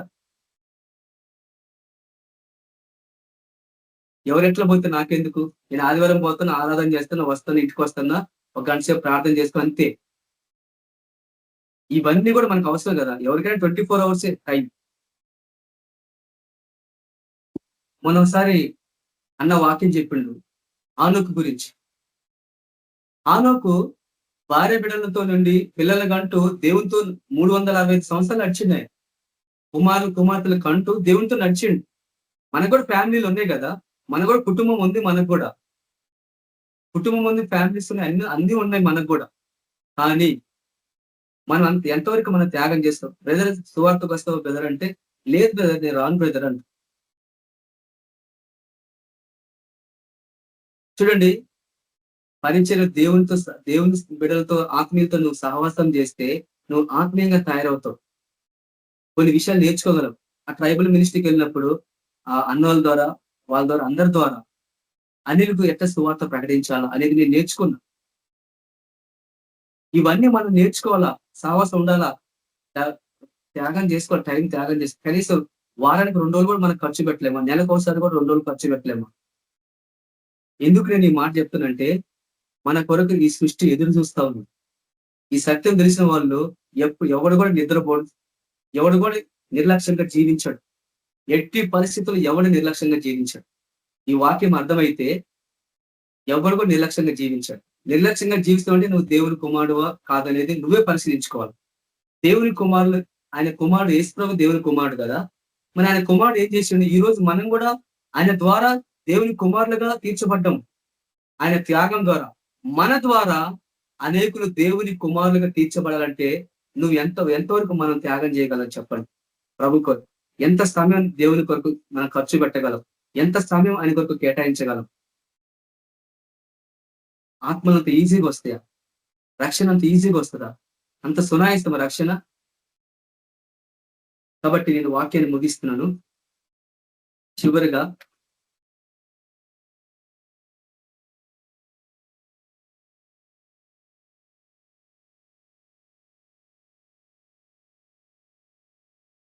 త్యాగభరితమైన జీవితం సేవకులు ఈరోజు ఉన్నారా అంటే ఒకసారి మనం పరీక్షించుకున్నాం. ప్రభా, నేను కూడా అలాంటి వాళ్ళ కొరకు ఈ సృష్టి ప్రసవేదన పడుతుంది ప్రభా, నేను విడుదల ఇస్తా. సువార్త ద్వారా మరణాన్ని నిరర్ధకం చేసి నేను జీవంలోకి నేను నడిపిస్తా ప్రభా. ఈ సత్యాన్ని, ఈ జీవపు మాటలు, ఈ మాటలు నేను చెప్తా ప్రభా అనేకులు అని దేవుడు ఒక దగ్గర మనం ఒక తీర్మానం మనం చేసుకోకపోతే ఎంతకాలం పోయినా అట్లనే జీవిస్తా ఉంటాం. ఒకరంటే ఒకరి ద్వేషం, కోపము ఇవన్నీ ఉంటాయి సేవ జీవితంలో ఉన్నప్పుడు. ఒక మీటింగ్ పెడతాను 20వ తారీఖు. ఆ మీటింగ్ గురించి ఎంత మంది ఎన్ని ప్లాన్ చేస్తున్నారో దాన్ని ఎట్ట చెడగొట్టాలా అని. ఎందుకంటే యేసు ప్రభు ఈ లోకంలో బోధించినప్పుడు శాస్త్రుల పరిచయం కుళ్ళు పుట్టింది. ఆయన మీద కుట్రలు జరిగినాయి. ఎందుకంటే ఈయన ఈ రీతిగా అందరూ బాగు చేసుకుని అంత మంచిగా చేసుకుంటూ పోతుండో, ఈ రీతికి పోతే మన ఉనికే పోతుందే, ఎవరు మనల్ని పట్టించుకోలేరే, అందరూ వాళ్ళ వైపు వెళ్తున్నారే అని చెప్పి శాస్త్రుల పరిచయం కుళ్ళు పుట్టింది. ఈరోజు సేవకులు అలాంటి కుళ్ళు ఉంది. ఎట్లా జడగొట్టాల మీటింగ్? చూడండి, దుష్టుడు అపవాది సేవకులను దూరుతుడు వాడు ఎక్కడుండి మీ మధ్య నుంచి బయలుదేరాడు. అంటే మీ మధ్య అంటే మన మధ్య నుంచి కాదు, సేవకుల మధ్యలో నుంచి. సేవకుల ద్వారానే వాడు మోసగిస్తాడు. అందుకే ఒక్కోసారి సేవకులు మాట్లాడేటప్పుడు చాలా జాగ్రత్తగా గమనించాలా, ఇది ప్రభు నుంచి కలుగుతుందా లేకుంటే దుష్టుడు ఇతను వాడుకుంటున్నాడా?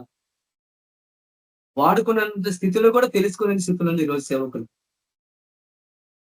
చూడండి, ఏది ఏమైనా సరే ఆయన నీతిని ఆయన రాజ్యాన్ని మనకు మనం ప్రకటించాలి. ఒక సమయం వస్తుంది, ఈ లోకమే నేను వెంబడిస్తుంది. అలాంటి గొప్ప కార్యాలు దేవుడు మన ద్వారా జరిగిస్తాడు. కానీ దానికి మనం సిద్ధపడి ఉండాలి. జరిగిస్తాడంటే అంత ఈజీ కాదు, త్యాగం చేసుకోవాలి మనం. చూడండి, యేసు ప్రభు 3.5 సంవత్సరాలు సేవ చేసినప్పుడు ఎన్నో ఆత్మలు ఆయన విమోచించింది. మనకు ఎలాంటి విజయాన్ని ఇచ్చిందంటే, హెబ్రీ రాసిన పత్రికలో ఒక వాక్యాన్ని మనకు జ్ఞాపకం చేస్తూ ఉంటుంది. చాలా మంది రక్షణ పొంది కూడా ఇంకా భయపడతా ఉంటారు, ఇంకా బాధ, దుఃఖంతో, వేదంతో ఉంటారు. ఎందుకుంటారు చెప్పండి? వాళ్ళకి విశ్వాసం లేదన్నా, లేకపోతే ప్రభు అంటే నమ్మకం లేదన్నా. చూడండి, హెబ్రీ రాసిన పత్రిక 2వ అధ్యాయం 13వ వచనంలో చూడండి, ఆ పిల్లలు రక్త మాంసములు గలవారైనందున ఆ ప్రకారమే మరణం యొక్క ఫలం గలవాణిని అనగా అపవాదిని మరణం ద్వారా నశింపజేటుకును జీవిత కాలం అంతయు మరణ భయము చేత దాస్యములకు లోబడిన వారిని విడిపించటకు ఆయన కూడా రక్త మాంసములో పాలువాడాయను. ఇప్పుడు ఈ వాక్యం మనం ఎట్లా అర్థం చేసుకోగలని చెప్పండి?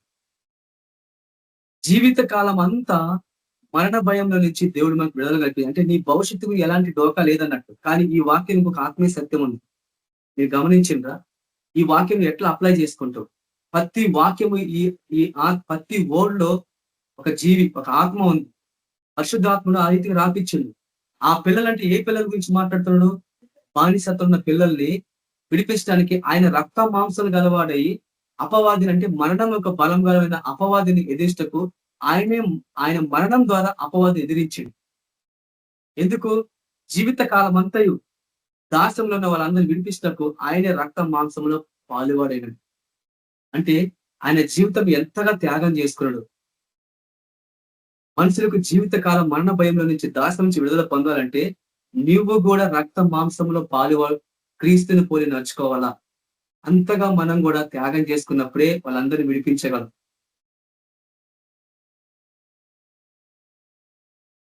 పౌలు ఆ రీతిగానే చేసి మరణ భాగనంతగా సంపూర్ణంగా క్రీస్తుని వెంబడించిండే. దేవుని ప్రత్యక్షత ఈ రోజు ఎందుకు మనలో కనబడలేకపోతుంది? ఈ సృష్టి ఎందుకు ఎదురు చూస్తుందంటే మనం అర్థం చేసుకోవాలి. ఆ రోజు యేసు ప్రభు ఆ సేనాదయం పట్టిన వాడికి విడుదల కల్పించకపోతే ఆ 10 గ్రాముల రక్షణ పొందోటియా? ఈ రోజు మన కొరకు ఎన్ని ఆత్మలు ఎదురు చూస్తున్నాయి. ఒక్కసారి మీరు కళ్ళు మూసుకొని ధ్యానించండి. ప్రార్థనలో, మీ సొంత ప్రార్థనలో కనిపెట్టుకుందాం ఒకసారి. మనం, ప్రభా నా కొరకు ఎన్ని ఆత్మలు ఎదురు చూస్తున్నాయి,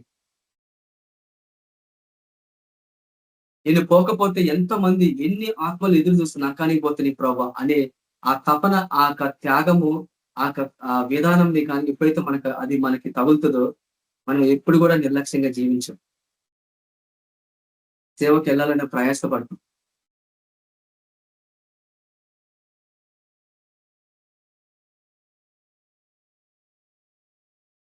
యేసుక్రీస్తు ప్రభు ఈ లోకానికి వచ్చి ఎట్లా సృష్టిని విడిపించి రక్షణ మనలో నడిపించిన అనేకుల్ని ఒకటే మూలం, ఆయన రక్తంలోనే నీకు పాపక్షమాపణ, యేసుక్రీస్తు నామములో రక్షణ అని చెప్పే బాధ్యత మంది.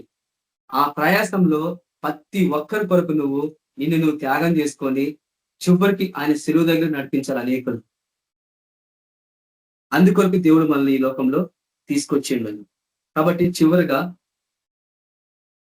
ఆయన ప్రత్యక్షత ఈ లోకంలో ఏం కలిగించింది అన్నప్పుడు, చచ్చిపోయిన ఆత్మలకు కూడా ఆయన జీవం ఇచ్చింది. ఈరోజు చచ్చిన ఆత్మలు ఉన్నాయి ఈ లోకంలో. ఆ చచ్చిన ఆత్మలకు జీవం రావాలంటే సువార్త ద్వారానే ఆయన వెలుగులోకి తీసుకొచ్చిండు. కేవలం యేసు ప్రభు ద్వారానే ఆ మర్మం బయలుపరచబడింది అపోస్తులకి.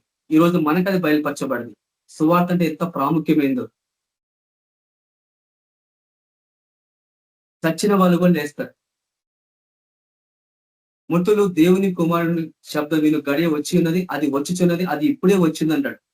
మృతులు దేవుని కుమారుని శబ్దము. యేసు ప్రభు ఒక మాట వింటేనే చచ్చిపోయిన ఆత్మలు కూడా లేస్తాయి. ఆయన మాటలు అంత జీవం ఉంది. ఆ జీవాన్ని, ఆ సర్వశక్తిని దేవుడు మనందరికి ఇచ్చింది. సర్వ సృష్టి మీద అధికారం పొందుకోండి ఆయన. ఈ సర్వ సృష్టి మీద తిరిగి మనకు ఆయన మరణం ద్వారా అధికారం ఇచ్చి, ఇప్పుడు మీరు వెళ్ళండి, పోయి సర్వలోకానికి వెళ్ళండి, ఎక్కడికైనా వెళ్ళండి, మీరు పోయి సువార్త ప్రకటించండి, ఎవడు మిమ్మల్ని ఆపలేదు. ఈ సృష్టి మీ కొరకు ఎదురు చూస్తుంది. ఆ ప్రత్యక్షత నీలో కనిపిస్తే ఎవరు నిన్ను ఆపలేదు. యేసు ప్రభువుని ఆపిండ్రా? అరే ఈయన ఏం చేయాలా, ఈయన చేసే కార్యాలు మనం చేయలేకపోతున్నామే, ఈ జనసమూహం ఆపలేకపోతున్నామే, ఆపితే మళ్ళీ వీళ్ళు మన మీద తిరగబడతారేమో, ఈయన ఎట్లా ఆపాలని చెప్పండి చివరికి కుట్రలు చేసి ఆయన చంపింది. ఎన్ని కుట్రలు చేసినా గానీ, ఎన్ని చేసినా గానీ దేవుడు నిన్ను తప్పిస్తాడు. నువ్వు అక్కడి నుంచి దేవుడు నిన్ను ఇంకొక చోట తీసుకెళ్తాడు. ఇవన్నీ ఆత్మ ప్రత్యక్షతలు. ఈ ప్రత్యక్షత అనే పాయింట్ మీద ఎన్నో ఉన్నాయి వాక్యాలు. ఈ ప్రత్యక్షతలు ఇవన్నీ ఆత్మ ప్రత్యక్షతలు. ఈ ప్రత్యక్షత అనేది ఒకటి కాదు. దేవుని కుమారుల ప్రత్యక్షత కొరకు అంటే ఇది బానిసత్వం విడదీసే ప్రత్యక్షత. అంటే ఎలాంటి ప్రత్యక్షత ఉన్నాయి? ఈ లోకపరమైన, ఈ లోకంలో ఉన్న వారికి సువార్త ప్రకటించి విమోచించే ఒక ప్రత్యక్షత అయితే, ఇంకొక లోకాలు ఉన్నాయి.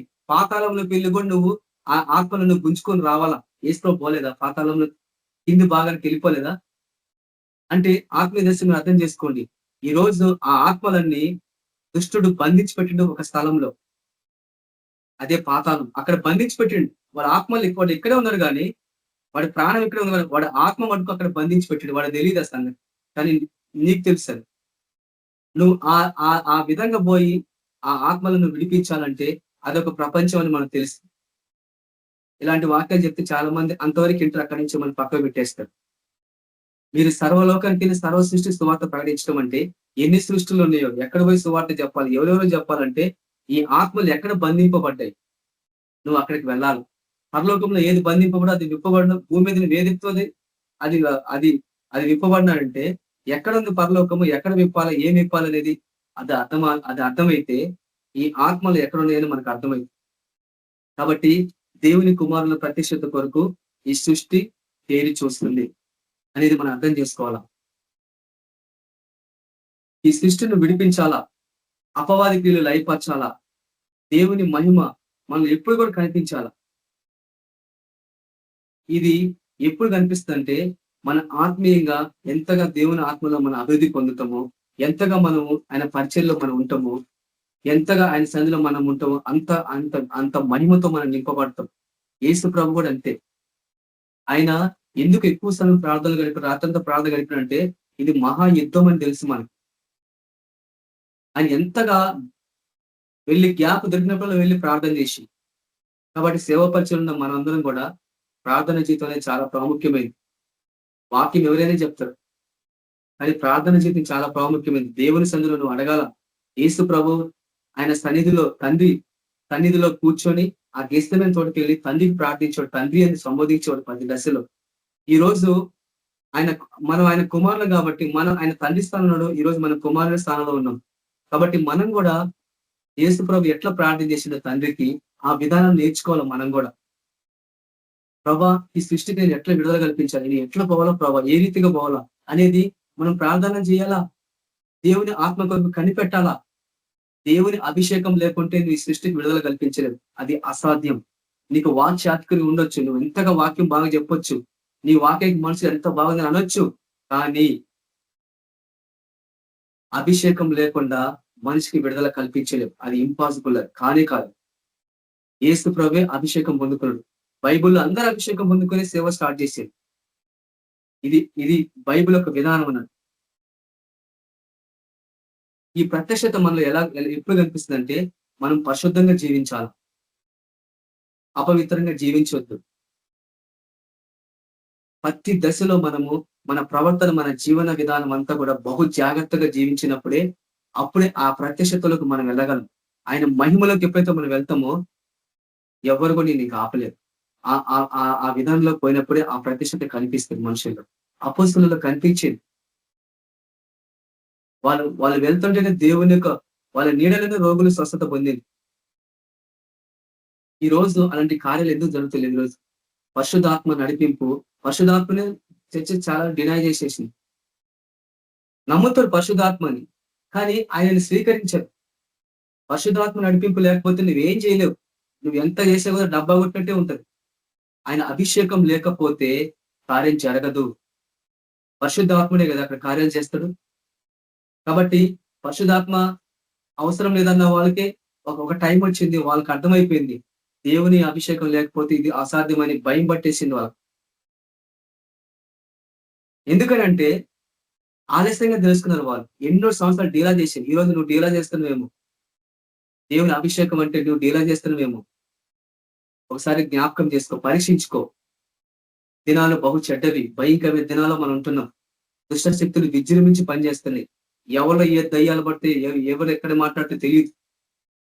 ఎలాంటి ఆత్మలు మనసులో దూరితే తెలియదు. ఎక్కడెక్కడో మనం పరిచయకి వెళ్తూ ఉంటాం, ఎక్కడెక్కడో సేవకి వెళ్తూ ఉంటాం. ఆ టైంలో నాకు అనిపించింది ఇప్పుడున్న ప్రార్థన శక్తి మనకు సరిపోదు అని. ఇంకా ప్రార్థనలో మనం ఎక్కువ ఉండాలా, ఇంకా ఉపవాస ప్రార్థనలో ఎక్కువ ఉండాలా. ముఖ్యంగా సేవ చేసేవాళ్ళు అట్లా చేస్తే గాని ఆ ప్రత్యక్షత నీలో కల్పించదు, ఈ సృష్టికి విడుదల కల్పించలేదు. దానికి యేసు ప్రభువే మాదిరి. యేసు ప్రభులాగా మనం పరిచర్య చేస్తే ఈ సృష్టికి విడుదల ఇవ్వగలం. లేకపోతే పేరుకు మాత్రం దేవుని కుమారులు కానీ అక్కడ ఏం కార్యం జరగదు. కాబట్టి చివరికి ఒక వాక్యం నేను చూసి ముగిస్తా. కాబట్టి ఈ వాక్యం నేను చాలా నోట్స్ రాసుకున్నా కానీ నేను యాక్చువల్లీ ఇది కొన్ని రోజుల తర్వాత చెప్తాను. నాకు ఒక ఉండే అవగాహన ఉండే, కానీ ఈ ఉదయం జాన్ బ్రదర్ నాకు ఫోన్ చేసి, ఈ రోజు మీరు వాక్యం చెప్పండి బ్రదర్, ఎవరు సిద్ధపడతలేరు బ్రదర్, ఎవరు రావట్లేదు బ్రదర్ అని. చూడండి, ఒక విషయం నేను మీకు జ్ఞాపకం చేయాలనుకుంటున్నాను. Humble request. కనీసం మనం చెప్పేది నెలకు ఒకసారి వాక్యం చెప్తాం. నెలకు ఒక్కసారి, వారం వాక్యం చెప్తాం, రోజు వాక్యం చెప్తున్నా కానీ కొంచెం ఏదో సరే పాపం ఎందుకు ఇబ్బంది పెట్టాలనుకోవచ్చు. నెలకోసారి వాక్యం చెప్పేదానికి కూడా మీకు సమయం లేకపోతే మీరు ఏం సేవ చేస్తారు అని మీ గురించి నేను మాట్లాడగలుసు.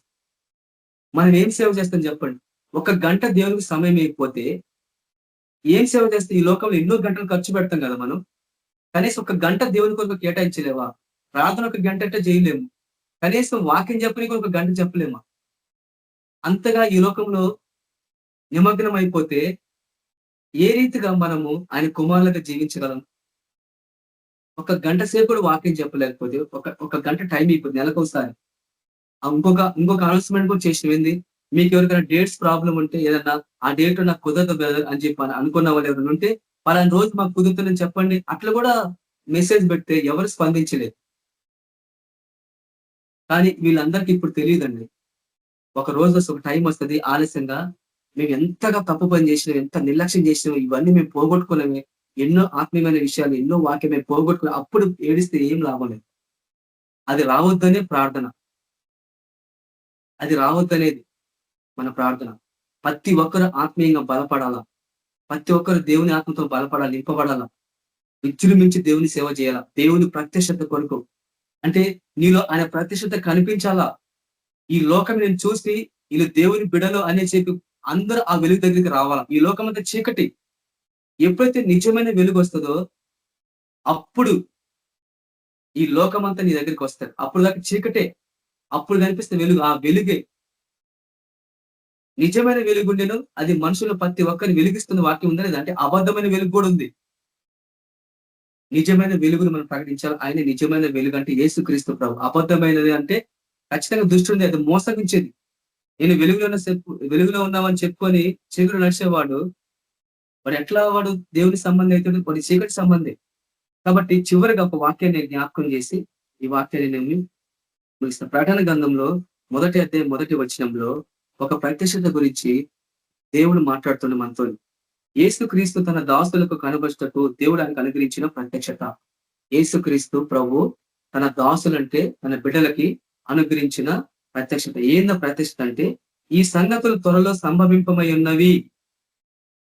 ఆయన తన దూతల ద్వారా వర్తమానం పంపి తన దాసులను యోహానుకు వాటిని సూచించెను.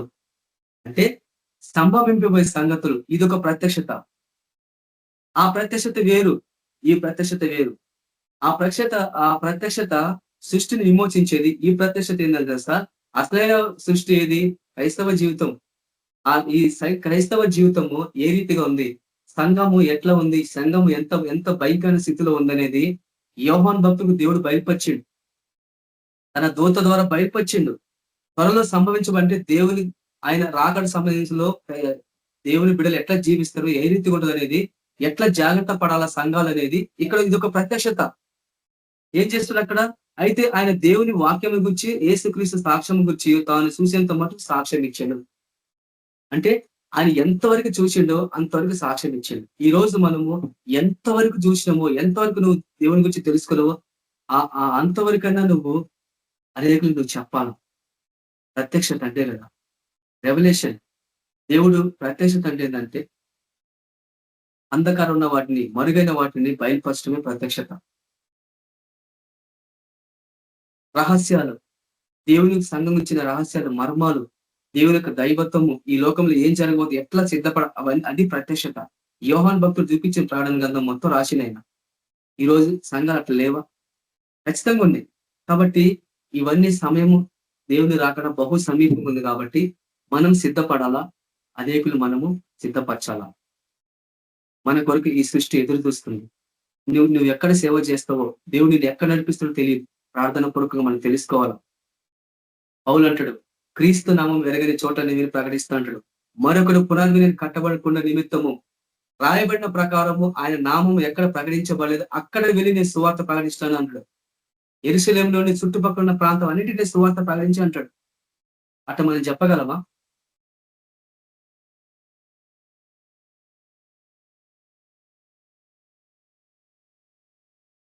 లోపల ఒక మంది ఉంది, బయట ఒక మంది ఉంది. ఈ దొడ్డివి కాదు, గొర్రెలు వేరే ఉన్నాయి, అవి కూడా నేను తీసుకొని రావాలని వేసుకోవడం. కాబట్టి వాటి సంగతి ఏంది, ఆ గొర్రెల సంగతి ఏంది? ఎంతకాడికి ఈ గొర్రెలకే చెప్పుకుంటా పోతే మరి ఆ గొర్రెల సంగతి ఏంది? అవి ఎప్పుడు రావాలా? అవి ఎదురు చూస్తుంది మన కొరకు. ప్రార్థన చేస్తాం, కొంతసేపు కళ్ళు మూసుకొని ప్రార్థన చేస్తాం. పరిశుద్ధులకు తండ్రి, కృపామయుడ, జీవం గల యేసయ్యా, నీకు ఎంతో వందనాలైనా ప్రభా. నైనా మీకు ప్రత్యక్షత వలన ప్రభా మా జీవితాలలో వెలుగు, మరణం నుంచి ప్రభా జీవముకు నడిపించినైనా, మీరు సువార్త ద్వారా ఆ వెలుగులోకి మమ్మల్ని తీసుకొచ్చినైనా గొప్ప దేవానికి ఎంతో వందనాలైనా ప్రభా. దేవుని కుమారుల ప్రత్యక్షత కొరకు ఈ సృష్టి ఎదురు చూస్తున్న వాక్యం మేము ధ్యానిస్తుండగా నైనా మీ యొక్క ప్రత్యక్షత వలన ఏం జరిగిందో, మీ బిడల వల్ల రక్షింపబడ్డ వాళ్ళందరూ కూడా ఈ సృష్టికి విమోచించాలని సర్వ అధికారము మరణం ద్వారా మీరు పొందుకొని మాకు ఇచ్చినారైనా. శత్రు బలం అంతటి మీద మీరు మాకు అధికారం ఇచ్చినారు ప్రభావ. కానీ ఏ రోజు కూడా దాన్ని మీరు వాడలేదు ప్రభావ. మమ్మల్ని క్షమించినైనా, ఎన్నో కృపవరాలు మాకు ఇచ్చినైనా ఓ ప్రభా, ఎన్నో గిఫ్ట్స్ మీరు మాకు ఇచ్చినైనా. కానీ ప్రభా అనేక చోట్ల, అనేక ప్రాంతాల్లో ఎంతో మంది ఆత్మలు ప్రభా అవి ఘోషిస్తని ప్రభా, మమ్మల్ని రక్షించండి, మనకు రక్షించండి అని ప్రభా. దురాత్మల దుష్ట శక్తులను చుట్టుముట్టి వాళ్ళ ఆత్మలను బంధించిన ప్రభా, ఆ అగ్నిలో నుంచి కొంతమందిని మీరు లాక్కొని బయటకు రావాలా ప్రభా. అయినా మేము ఆ రీతిగా మేము ముందుకెళ్ళాలా. ఈ ప్రత్యక్షత మాకు ఒక రోజు కాదు ప్రభా, ప్రతి దినం ప్రభా ఈ యొక్క వేదన మాకు కలగాల ప్రభా. నైనా మిమ్మల్ని పోలి మేము నడుచుకోవాలా. మీరు ఏ రీతిగా మీ పరిచర్య ఆరంభించినారో చివరికి ఎట్లా ప్రభా మీరు ఆ శిలువ మీద మీ ప్రాణాన్ని పెట్టి ఓ ప్రభా ఏ రీతిగా మా కొరకు త్యాగం చేసుకొని గొప్ప రక్షణ మాకు ఇచ్చినారో మా జీవితాలు కూడా అంతే ప్రభా. చివరి వరకు నేను అంతవరకు మేము ప్రభా నమ్మకంగా ఆయన మేము జీవించాలా, మీ మహిమని మేము చాడాలా ప్రభా. నైనా ఎన్నో ఆత్మ నశించిపోతున్నాయి ప్రభా. ఓ ప్రభా, రక్షణ పొందిని సువార్త ప్రకటించని గ్రామాలు ఎన్నో ఉన్నాయి ప్రభా ఈ లోకంలో ప్రభా. నైనా ఎన్నో ప్రాంతాల్లో సువార్త లేదు ప్రభా. కోత విస్తారంగా ఉంది కానీ ప్రభా పని వాళ్ళు పొద్దుగున్నారు ప్రభా. పని వాళ్ళు ఉండి కూడా ప్రభా కోత కొయ్యలేని స్థితిలో ఉన్నారు ప్రభా. మాకు ఇంకా సమయం ఉంది, మాకు ఇంకేం కాదని త్యాగం చేసుకోకపోతే ప్రభా నైనా ఈ లోకాన్ని మేము విడిపించలేం ప్రభా. ప్రతి ఒక్కరు త్యాగం చేసుకునే వాళ్ళే ప్రభా. సృష్టిలో మీ బిడ్డలైనా అపోస్తులు వాళ్ళ జీవితంలో త్యాగం చేసుకున్నారు, చెరుఛేదం చేయబడ్డారు, హతసాక్షులు అయిపోయినారు ప్రభా. మీ ప్రత్యక్షత ఆ రీతి వాళ్ళు నడిపించింది, ఆ ప్రభావం కనిపించింది వాళ్ళలో ప్రభా. అందుకే తల కింద లేచినారు ప్రభా. మాంత్రికులు, చీకటి శక్తులు ఉన్న వాళ్ళందరూ ఓ ప్రభా అందరూ ప్రభాని తగలబెట్టేసి ప్రభా మిమ్మల్ని వెంబడించినారు ప్రభా. ప్రభావం అంత తీవ్రంగా ప్రభా అపోస్తులు కనిపించింది ప్రభా. అందుకే ఆ కాలంలో అందరూ భయపడిపోయినారు ప్రభా. తలకిందులైపోయారు మనుషులు. కానీ ఈ రోజు అట్లా లేదు ప్రభా. కాబట్టి నైనా మాకు మీరు ఇస్తున్నారు ఒక అవకాశం అయినా ప్రభా. మీరు ఆ రీతి ఉండాలని మీరు మాకు మా నుంచి మీరు ఆశిస్తున్నారు ప్రభా. కానీ మేము ఆ స్థితిలో ఈ రోజు లేం ప్రభా, మమ్మల్ని క్షమించినైనా ఇక్కడి నుంచైనా ప్రభా మేము ఆ రీతిగా మేము ముందుకెళ్ళి అనేకులకు నీ నామాన్ని ప్రకటించాలా ప్రభా. నైనా ఎస్సయ్య, అనేకుల కొరకు మేము కన్నీరు విడిచి మేము ప్రార్థించాలా ప్రభా. మా సమయాన్ని, మా డబ్బుని ఓ ప్రభా అన్నిటిని మేము త్యాగం చేసుకోవాలా ప్రభా. ఎంతకాలం ప్రభా గూడు కట్టుకుని గూట్లో ఉంటాం ప్రభా. ఈ లోకమంతా గూడు కట్టుకుంది ప్రభా. ఈ రోజు ప్రపంచమంతానైనా అయినా దేవుని కుమారుని చెప్పుకునే వాళ్ళు గూడు కట్టుకున్నారు ప్రభా, గొంగళపురులాగా. కానీ ఎప్పుడు కూడా ప్రభా చీతకోక చిలుకలాగా ఎగిరిపోలేని స్థితిలో ఉన్నారు ప్రభా. కాబట్టి మీరు సర్వలోకానికి వెళ్ళమన్నారు ప్రభా. మొదట యూదేలో సాక్ష్యం ఇవ్వన్నారు, సమరయకి వెళ్ళమన్నారు ప్రభా. తర్వాత ప్రపంచం అంతా బూదిగంతా వెళ్ళమన్నారు. ఈ రోజు ఇంకా యూదలే ఉంది ప్రభా. క్రైస్తవ సంఘం సమరయకి వెళ్తలేదు ప్రభా. బూదిగంతకు అసలే పోతలేదు ప్రభా. కానీ ప్రభా నాయన మేము వెళ్తాం ప్రభా, మేము సిద్ధంగా ఉన్నాం ప్రభా, మేము రెడీగా ఉన్నాం ప్రభా. మేము మమ్మల్ని నడిపించలేని ప్రభా, మీరు ఎక్కడ నడిపిస్తున్న అక్కడికి వెళ్తాం ప్రభా. అయినా నా తండ్రి మమ్మల్ని క్షమించమని ప్రార్థిస్తాం. నైనా అలాంటి స్థితిలో, అలాంటి పరిచయలు మేము వెళ్ళలేని స్థితిలో ఉన్నాం ప్రభా. చెప్పిన వాళ్ళకి మేము చెప్తున్నాం ప్రభా, కానీ ఎంతో మంది చెప్పలేని స్థితిలో ఉన్న వాళ్ళు ఉన్నారు ప్రభా. కానీ ఈయనకు కూడా ముఖ్యమే ప్రభా, కానీ వాళ్ళకి ఇంకా ముఖ్యం ప్రభా. ఎందుకంటే వాళ్ళు కుడియడమని తెలియని ప్రజలు ప్రభా. వాళ్ళకి అసలు మీరంటే తెలియదు ప్రభా. అలాంటి బిడ్డలు ఉన్నారు ప్రభా ఈ లోకంలోనైనా. ప్రభా కనికరించమని ప్రార్థిస్తాం. ఇంకొక అవకాశం మాకు అనుగ్రహించినైనా మమ్మల్ని ఎంతగానో ప్రభా మీ మరణం ద్వారా ప్రభావ మాకు విమోచించి సమస్తమైన అధికారం ఇచ్చినారు, ఈ సృష్టినే అధికారం ఇచ్చినారు. కానీ ఏ రోజు కూడా ప్రభావ ఆ రీతికి లేదు ప్రభా. నైనా మేము విడిపిస్తాం ప్రభా, మేము తీర్మానం చేసుకుంటున్నాం ప్రభా. నైనా మా తీర్మానం మీరు ఆమోదించండి ప్రభా. నైనా కనీసం నెలకొకసారైనా ప్రభా కొన్ని ప్రాంతాలకు వెళ్ళి ప్రభా సువార్త ప్రకటించాలా ప్రభా. కొత్త స్థలాలకు వెళ్ళి చెప్పాలా ప్రభా. తండ్రి సహాయపడమని ప్రార్థిష్టమైనా ఎవరో చేస్తున్నారు ప్రభా, కానీ వాళ్ళు చేస్తున్న వాళ్ళతో పోయేది కాదు ప్రభా. మేము కూడా ప్రభా మీరు సొంతగా ఓన్ గా మినిస్ట్రీ స్టార్ట్ చేయాలా ప్రభా. అనేకులకు వెళ్ళి సువార్త ప్రకటించాలా ప్రభా. అయినా నీకెంతో వందాలు. ఎవరో కట్టిన ఆ పునాది మీద కట్టబడేది కాదు ప్రభా. అయినా ఎక్కడైతే ప్రభా మీకు పునాది లేదో, ఎక్కడైతే ప్రభా మీకు అయినా వాక్యం లేదో అక్కడికి వెళ్ళి మేము పునాది వేస్తాం ప్రభా. ఆ పునాది మీరే, ఆ క్రీస్తే పునాది ప్రభా. ఆ పునాది మీద మేము అనేకులు మీరు తీసుకొని రావాలా ప్రభా. అలాంటి అభిషేకం, అలాంటి నడిపింపు మాకు దయచేయండి. ముఖ్యంగా ప్రభా మేము ఉంటుంది దుర్దినాలు, భయంకరమైన శ్రమల కాలంలో ఉంటున్నాం. కాబట్టి మా పిలుపు, మా ఏర్పాటు మీరు నిత్యం చేస్తూ మరీ జాగ్రత్త పడాలా ప్రభా. ఎలాంటి పిలుపు మాకు ఇచ్చిన తర్వాత మీరు గ్రహించాలా ప్రభా, తెలుసుకోవాలా ప్రభా. ఓ ప్రభా నా తండ్రి పౌలులను ప్రభా ఈయన గురి చూడడం వల్ల పరిగెత్తలేదు అన్నాడు. కాబట్టి తన పిలుపులో నిర్ధారణ ఉంది ప్రభా. కాబట్టి నేను మీరు నిర్ధారణ చేసుకోవాలా ప్రభా. ఎలాంటి పిలుపు మాకు ఇచ్చినారో, ఏ రీతి మమ్మల్ని నడిపించాలంటున్నారో నా తండ్రి మేము ప్రార్థన పూర్వకంగా తెలుసుకోవాలా. నైనా ఈ సృష్టికి మేము విడుదల కల్పించాలా ప్రభా. ఆ ప్రత్యక్షత మాకు కనిపించాలా. ఇది ఒక రోజు అనుకునేది కాదు ప్రభా. ప్రతి దినం ప్రతి క్షణం అది కనిపించాలా. ఒక్క ఆత్మలైన ప్రభా ఒక రోజు మేము రక్షించాలా ప్రభా. ఒక్క ఆత్మలైన ప్రభా ఆ బంధకాల నుంచి బయట తీసుకొని రావాలా ప్రభా. అలాంటి కృప మాకు అనుగ్రహించినైనా గొప్ప దేవ, అలాంటి నడిపింపు మాకు దయచేయమని ఈ రాత్రి కాల సమయంలో వింటున్న బ్రదర్స్ సిస్టర్స్ అందరినీ మీరు ఆస్వాదించండి, బలపరచండి, వాళ్ళ సేవ పరిచయం మీరు ఆస్వాదించండి, నూతనంగా అభిషేకించి ప్రతి చోట మీ కొరకు మమ్మల్ని అందరూ సాక్షులు పెట్టుకోమని యేసుక్రీస్తు పరిశుద్ధ నామమున ప్రార్థిస్తున్నాం తండ్రి. ఆమేన్. మన ప్రభువైన యేసుక్రీస్తు కృప, సమాధానము, నడిపింపు మనకి అందరికీ సదాకాలం తోడైండును గాక. Amen. Praise lord sister brothers, అందరూ praise lord.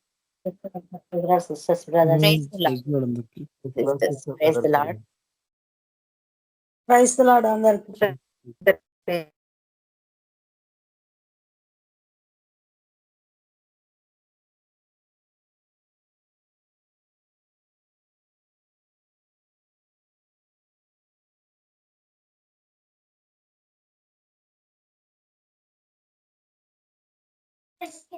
Amen. Praise the Lord.